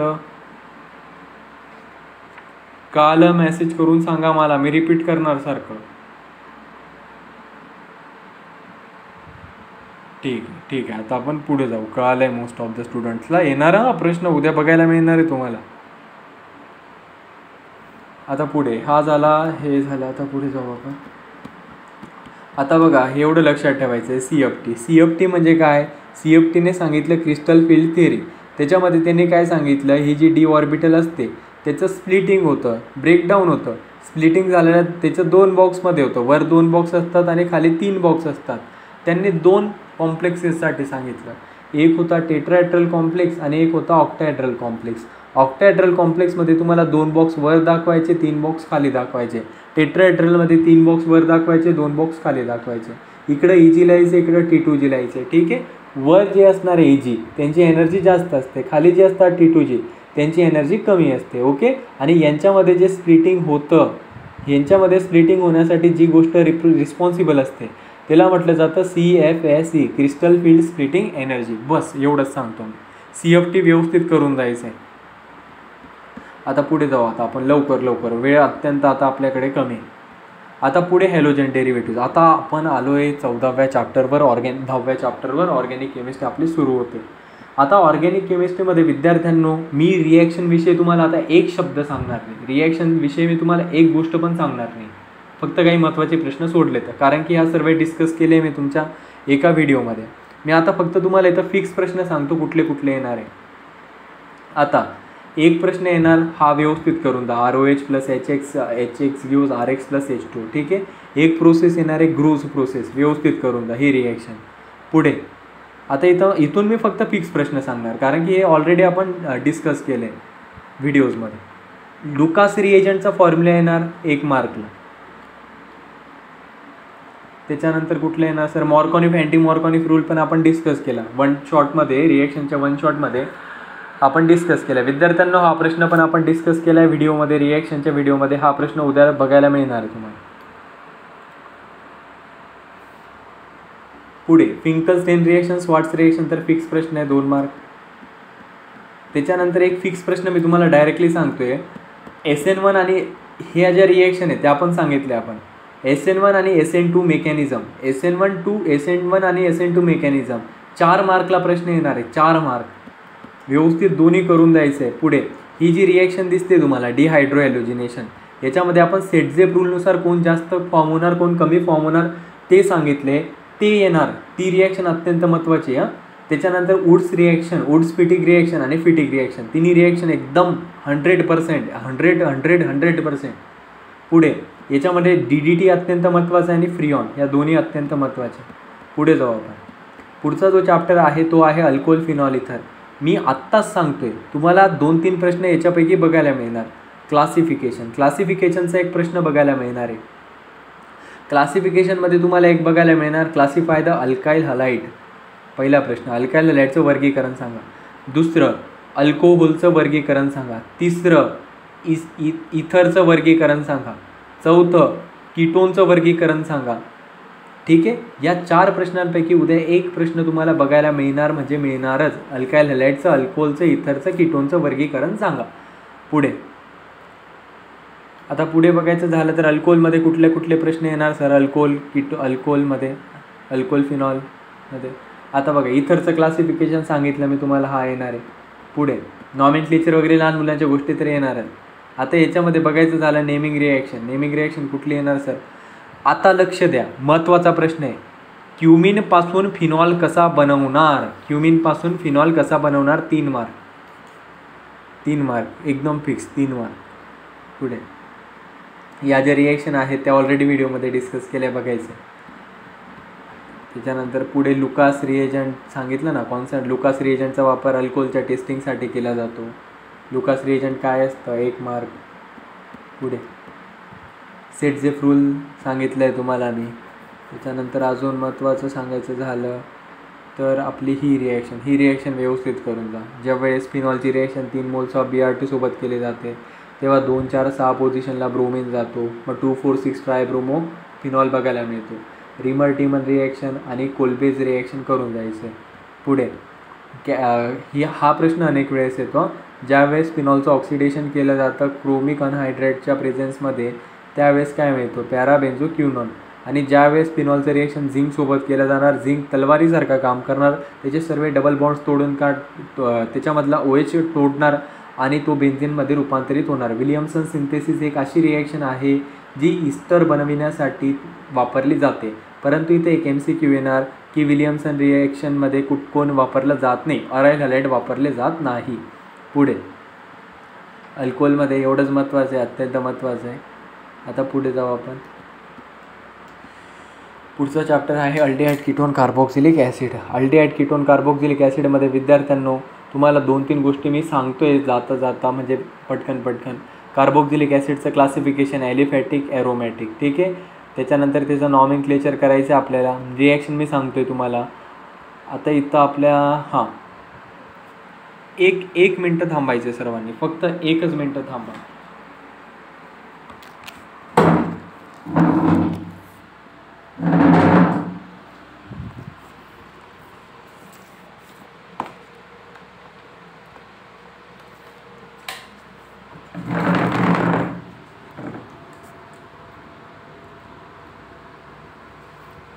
आता लक्ष द्या सर्वांनी, ठीक आहे ना. आता बघा, पहिला प्रश्न मी तुम्हाला सांगितला कुठला सर? पहिला प्रश्न आता मी सांगतोय तुम्हाला रिॲक्शनमधला. एक येणार आहे तुम्हाला रोझेनबर्ग रिडक्शन रिॲक्शन. एक कुठला येणार आहे? Rosenberg reduction reaction. दुसरा येणार आहे स्टीफन रिॲक्शन येणार. त्याच्यानंतर तिसरा प्रश्न येणार तुम्हाला, गॅटरवन कॉज फॉर्मायलेशन येणार. त्याच्यानंतर व्यवस्थित आता पुढे जाऊ आपण. ठीक आहे. सॅपोनिफिकेशन म्हणजे काय? 1 मार्कसाठी येणार आहे. ज्या केसमध्ये ज्या वेळेस इस्टरचं अल्कलाईन हायड्रोलिसिस केलं जातं त्या प्रोसेसला सॅपोनिफिकेशन, साबणची निर्मिती असं म्हटलं जातं. विद्यार्थ्यांना एवढा बॉक्स व्यवस्थित करून द्या, ठीक आहे. आता पुढे, आता इथं लक्ष द्या व्यवस्थित. आता ज्या वेळेस आपण फिनाईल इथिनची किंवा सायक्लोहेक्झिनची रिॲक्शन आता कोणासोबत केली आपण? याची रिॲक्शन ज्या वेळेस आपण KMnO4 किंवा डायल्यूट H2SO4 सोबत करतो त्यावेळेस तो बॉन्डला तोडतो आणि बॉन्डला तोडून त्यांच्या जागेवर COOH हा ग्रुप अटॅच्ड करतो. म्हणजे इथं काय झालं सर? इथं आम्हाला बघायला मिळालं की फिनाईल इथिनमध्ये बॉन्ड तुटला आणि डबल बॉन्ड इथं तुटला आणि इकडं कुठला ग्रुप जॉईन झाला? COOH. खाली पण तसंच झालं सर, सायक्लोहेक्झिनमध्ये डबल बॉन्ड तुटला आणि COOH ग्रुप अटॅच झालं. पुढे जर का बघायचं झालं ना, बॉइलिंग पॉईंट वगैरे महत्त्वाचं आहे अत्यंत. बॉइलिंग पॉईंट कोणाचं जास्त? कार्बोक्सिलिक ॲसिड सर्वांतर राज्य आहे. त्याच्यापेक्षा कमी अल्कोहोल, कीटोन, अल्डिहाइड, इथर अल्केन्स. पुढे अत्यंत मी डायरेक्ट आता लास्टला जातो आहे. फक्त जे सांगतो तेवढं लक्षात ठेवा. लास्टला जाऊन मला एवढंच सांगायचं आहे तुम्हाला की या चॅप्टरमध्ये 3 गोष्टी मी तुम्हाला आता सांगतो, व्यवस्थित बघा. या चॅप्टरमध्ये तुम्हाला अल्डोल कंडेन्सेशन बघायला मिळणार. या चॅप्टरमध्ये तुम्हाला कॅनिज रूप बघायला मिळणार. या दोन्ही रिॲक्शन एकदम व्यवस्थित बघायचे आहे तुम्हाला. या दोन्ही सोडल्या म्हणजे संपलं आपण. 3 मार्क किंवा 4 मार्कमध्ये बघायला मिळणार. पुढचा जो चॅप्टर आहे तो अमाइन्स आहे. अमाइनचं वर्गीकरण व्यवस्थित करायचं आहे. प्रायमरी असतो, सेकंडरी असतो आणि टर्चरी असतो.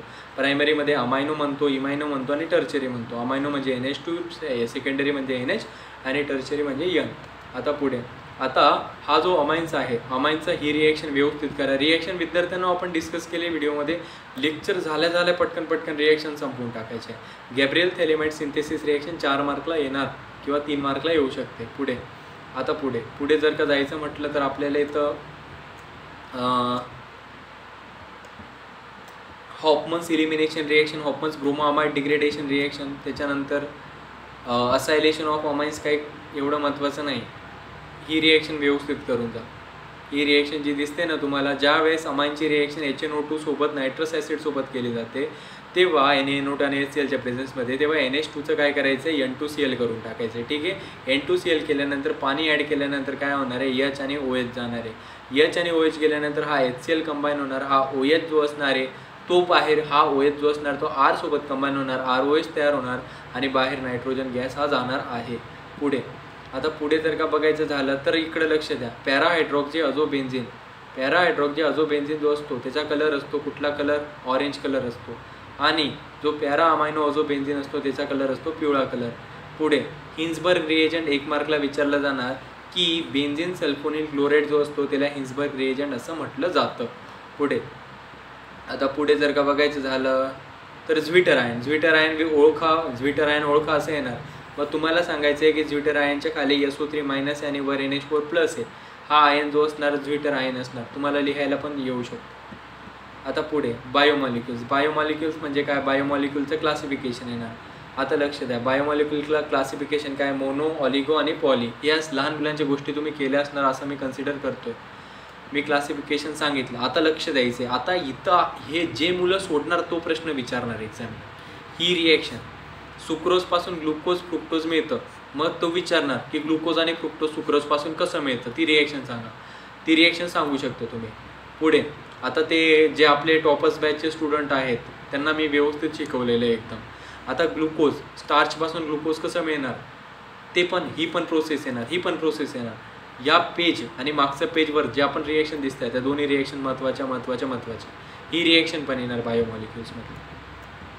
पुढे आता हा जो प्रश्न आहे, ह्या प्रश्नामध्ये बघायचं झालं तर डेक्स्ट्रो आणि लिओ ओळखायचं आहे. इथं बघा OH कुठल्या साईडला, राईट साईडला, मग हा झाला D. इथं बघा OH कुठल्या साईडला आहे, लेफ्ट साईडला, मग हा झाला L. ठीक आहे, डेक्स्ट्रो फॉर्म झाला, लिओ फॉर्म पण झाला आमचा. पुढे आता बायोमॉलिक्युल्समध्ये त्याचं क्लासिफिकेशन वगैरे व्यवस्थित करायचं आहे. त्याच्यानंतर ते वल्कनायझेशन ऑफ रबर विचारलं जातं. कुठे गेलं ते वल्कनायझेशन, 1 मिनटं झालं. डिनॅचरेशन ऑफ प्रोटीन्स. डिनॅचरेशन प्रोटीन म्हणजे काय की प्रोटीनमध्ये ना आपण त्याचं प्रोटीनचे तुकडे करतो, त्याच्यामध्ये असणारा जो अमाइड बॉन्ड असतो ना त्याला आपण तोडतो, तेव्हा त्याला म्हटलं जातं डिनॅचरेशन ऑफ प्रोटीन्स, प्रोटीनचं ब्रेकडाऊन करणे. पुढे त्याच्यानंतर विद्यार्थ्यांना आता थोडंच राहिलं आहे, फक्त थोडासा पेशन्स ठेवायचं आहे ना. एन्झाइम्स येऊ शकतं, न्यूक्लिओटाईड, न्यूक्लियस, त्याच्यानंतर nucleic acid, DNA, RNA, structure of nucleic acid. ठीक आहे. फायनल प्रश्न सांगतो, एवढा प्रश्न व्यवस्थित करून द्या. ठीक आहे, एवढा प्रश्न व्यवस्थित करून द्यायचा आहे, काहीसुद्धा नाही. कॉम्प्लिमेंटरी स्टँड विचारला आहे, 5च्या जागेवर 3 टाका, 3च्या जागेवर 5 टाका, Aच्या जागेवर T टाका आणि Gच्या जागेवर C टाका. ठीक आहे, मिळालं सर्व, उत्तरच झालं आपलं. आता पुढचा प्रश्न आहे पॉलिमर. पॉलिमर केमिस्ट्रीमध्ये मी तुम्हाला काही महत्त्वाचे प्रश्न सांगतो, ते एकदम व्यवस्थित करून द्यायचे. तर पॉलिमरचं क्लासिफिकेशन, पॉलिमरचं वर्गीकरण उद्या तुम्हाला बघायला मिळणार आहे. या पद्धतीचं वर्गीकरण तुम्ही लिहून येणं अपेक्षित असणार आहे. वल्कनायझेशन ऑफ रबर येणार आहे तुम्हाला. त्याच्यानंतर तुम्हाला महत्त्वाची गोष्ट, फक्त आता महत्त्वाचा प्रश्न सांगतो याच्यामध्ये एक प्रश्न येणार, तो आहे बॅकेलाइटचा. ठीक आहे, हे बॅकेलाइटचं आहे ना, बॅकेलाइटचे मोनोमर कुठले, तर बॅकेलाइटचे मोनोमर 2 आहे, एक फिनॉल आणि फॉर्मल्डेहाइड, या दोन्हींपासून बॅकेलाइट हा तयार होतो. पुढे आता पुढे जर का बघायचं झालं तर पुढचा चॅप्टर येतो ग्रीन केमिस्ट्री. आता ग्रीन केमिस्ट्रीमध्ये काय येणार आहे विद्यार्थ्यांनो, ग्रीन केमिस्ट्री कुठली ब्रांच आहे? अरे ग्रीन केमिस्ट्री एक अशी ब्रांच आहे की ज्या ब्रांचचा अभ्यास करून आपल्या पर्यावरणामध्ये होणारं जे पोल्युशन असतं त्याला वाचविण्यासाठी, त्याला प्रिव्हेंट करण्यासाठी एन्व्हायरमेंटल कॉन्शियसनेस डिझाईन केले जाते, त्या ब्रांचला म्हटलं जातं ग्रीन केमिस्ट्री. कोणी दिली? एनास्टस पाऊल्टी. एनास्टस 1 मार्कला येऊ शकतो विचारलं तर. आणि ग्रीन केमिस्ट्रीचे प्रिन्सिपल्स करून द्यायचं आहे. ठीक आहे, आता मी काय सांगतो, आता लक्ष द्या, लक्ष पाहिजे मला एकदम व्यवस्थित. हा जो पर्सेंटेज ऑफ ॲटम इकॉनॉमी हा फॉर्म्युला व्यवस्थित करा आणि उत्तर कसं येतं ते पण व्यवस्थित करायचं आहे. पर्सेंटेज ऑफ ॲटम इकॉनॉमी उद्या बघायला मिळण्याची दाट शक्यता आहे. पुढे आता विचारणार नॅनो केमिस्ट्री म्हणजे काय? नॅनो म्हणजे काय विद्यार्थ्यांनो? नॅनो म्हणजे एकदम स्मॉल, जे आपल्याला आपल्या ओपन आईजने दिसत नाही, जे पार्टिकल्स आपल्याला आपल्या नेकेड आईजने दिसत नाही त्यांना आपण नॅनो पार्टिकल्स असं म्हणतो. आणि या नॅनो पार्टिकलचा अभ्यास ज्या ब्रांच ऑफ केमिस्ट्रीमध्ये केलं जातं त्याला आपण नॅनो केमिस्ट्री असं म्हणतो. म्हणजे आम्हाला इथं नॅनो केमिस्ट्री कळालं, नॅनो पार्टिकल्स कळाले, आम्हाला पॉलिमर कळालं, मोनोमर कळालं, या सर्व गोष्टी सर आतापर्यंत आम्हाला कळाल्या आहेत. आता पुढे या सर्व गोष्टी पण आपण नॅनो पार्टिकल्स, नॅनो टेक्नॉलॉजी काय डिसॲडव्हान्टेजेस आहे, कमतरता आहे, ते पण तुम्ही 1-2 पॉईंट्स करू शकता. विद्यार्थ्यांनो मी ग्रीन केमिस्ट्रीमध्ये एवढंच सांगणार आहे तुम्हाला. ग्रीन केमिस्ट्रीमध्ये ग्रीन केमिस्ट्रीची व्याख्या लिहा, त्याच्यानंतर त्याचे प्रिन्सिपल्स लिहा आणि हा जो ॲटम इकॉनॉमीचा जो प्रश्न आहे तो अत्यंत अत्यंत अत्यंत महत्त्वाचा आहे. हे बाकी लहान लहान मुलांच्या गोष्टी तुम्ही लिहू शकता. आता मला तुम्हाला एवढंच सांगायचं आहे, माझा आवाज येतोय सर्वांपर्यंत? आता मला तुमचा आवाज येणार, माझा आवाज येतोय तुमच्यापर्यंत? ठीक आहे विद्यार्थ्यांनो, अशा पद्धतीने आपण पूर्णच्या पूर्ण किती चॅप्टर्स कव्हर करण्याचा प्रयत्न केला? 16. ठीक आहे, मला मान्य आहे शेवटी थोडी घाई झाली. आणि ती घाई कशासाठी केली मी की आता तुमच्याकडे वेळ आहे. आता जवळपास किती झालं आपला? 10:30 झाले. जास्त वेळ लेक्चर घेण्यात काही अर्थ नाही. तुम्हाला सेल्फ स्टडी करणं गरजेचं आहे. जेवढं माझ्याकडून शक्य झालं 1000% मी दिलं. आता फक्त वेळ तुमची आहे. सर्व गोष्टी मी प्रोव्हाइड केल्या, अशी गोष्टच नाही की मी प्रोव्हाइड केली नाही. आता मी काही गोष्टी सांगतोय त्या तुम्हाला लक्षात ठेवायच्या आहे. ठीक आहे सर्व विद्यार्थ्यांनी. उद्याचा पेपर एकदम सोपा येणार आहे. ठीक आहे, फिजिक्सचा सोपा येऊ शकतो तर केमिस्ट्रीचा त्याच्यापेक्षा सोपा येणार आहे. पहिली गोष्ट, टेन्शन बिलकुल घ्यायचं नाही. जेवढा झाला आहे अभ्यास ठीक आहे, मान्य करा जेवढा झाला आहे तेवढा, पण 1000% देऊन यायचं आहे तिथं. बिलकुल घाबरायचं नाही. प्रत्येक प्रश्न अटेम्प्ट करायचा, एक प्रश्न सोडून यायचा नाही. आणि आज जे सांगितले तेच उद्या बघायला मिळणार असा मनात आत्मविश्वास ठेवणार तरच बघायला मिळणार. अन्यथा एक प्रश्न बघितला आला नाही तर पुढच्यावर त्याचा इम्पॅक्ट पडणार. एक प्रश्न नाही येत ना, ठीक आहे ना, सोडा त्याला. ऑप्शन अनेक आहे तुमच्याकडे, त्या ऑप्शन्सवर फोकस करा. आणि जो येतो, जो परफेक्ट येतो त्याला पहिले अटेम्प्ट करा. आणि अशा पद्धतीने एक्झामिनरला त्रास होणार नाही असं तुम्हाला तिथं लिहून यायचं आहे. सर्व गोष्टी क्लिअर झाल्या सर्वांना? ठीक आहे, व्हेरी गुड. आता सर्वच्या सर्व तुम्ही लेफ्ट होऊ शकता. आता आपण डायरेक्टली भेटूया तुमचा पेपर झाल्यानंतर. मी तुम्हाला सांगणार की आपण सांगितलं होत्या या गोष्टी आल्या होत्या का नव्हत्या आल्या, आणि त्याच्यानंतर मी तुम्हाला MST CETचं मार्गदर्शन करणार. लेक्चर सुटल्यानंतर 4 ते 5 वाजता आपण पुन्हा लेक्चर घेणार. ठीक आहे ना, तुम्हाला सांगण्यासाठी. ओके. आणि फक्त एक उद्या लेक्चर नको घ्यायला. मी उद्या लेक्चर घेणार नाही एक्झामच्या अगोदर. म्हणून मी आत्ताच सांगतोय, काही डाऊट आहे का कोणाला पेपरविषयी मला विचारा. ठीक आहे, कोणाला काही शंका डाऊट असली सरांना कधीही विचारू शकतात. असा विचार येऊ द्यायचा नाही की फ्री ऑफ कॉस्ट आहे. ठीक आहे ना. आता तुम्ही सर्वच्या सर्व लेफ्ट होऊ शकता. ज्यांना डाऊट असणार ते राहू शकता.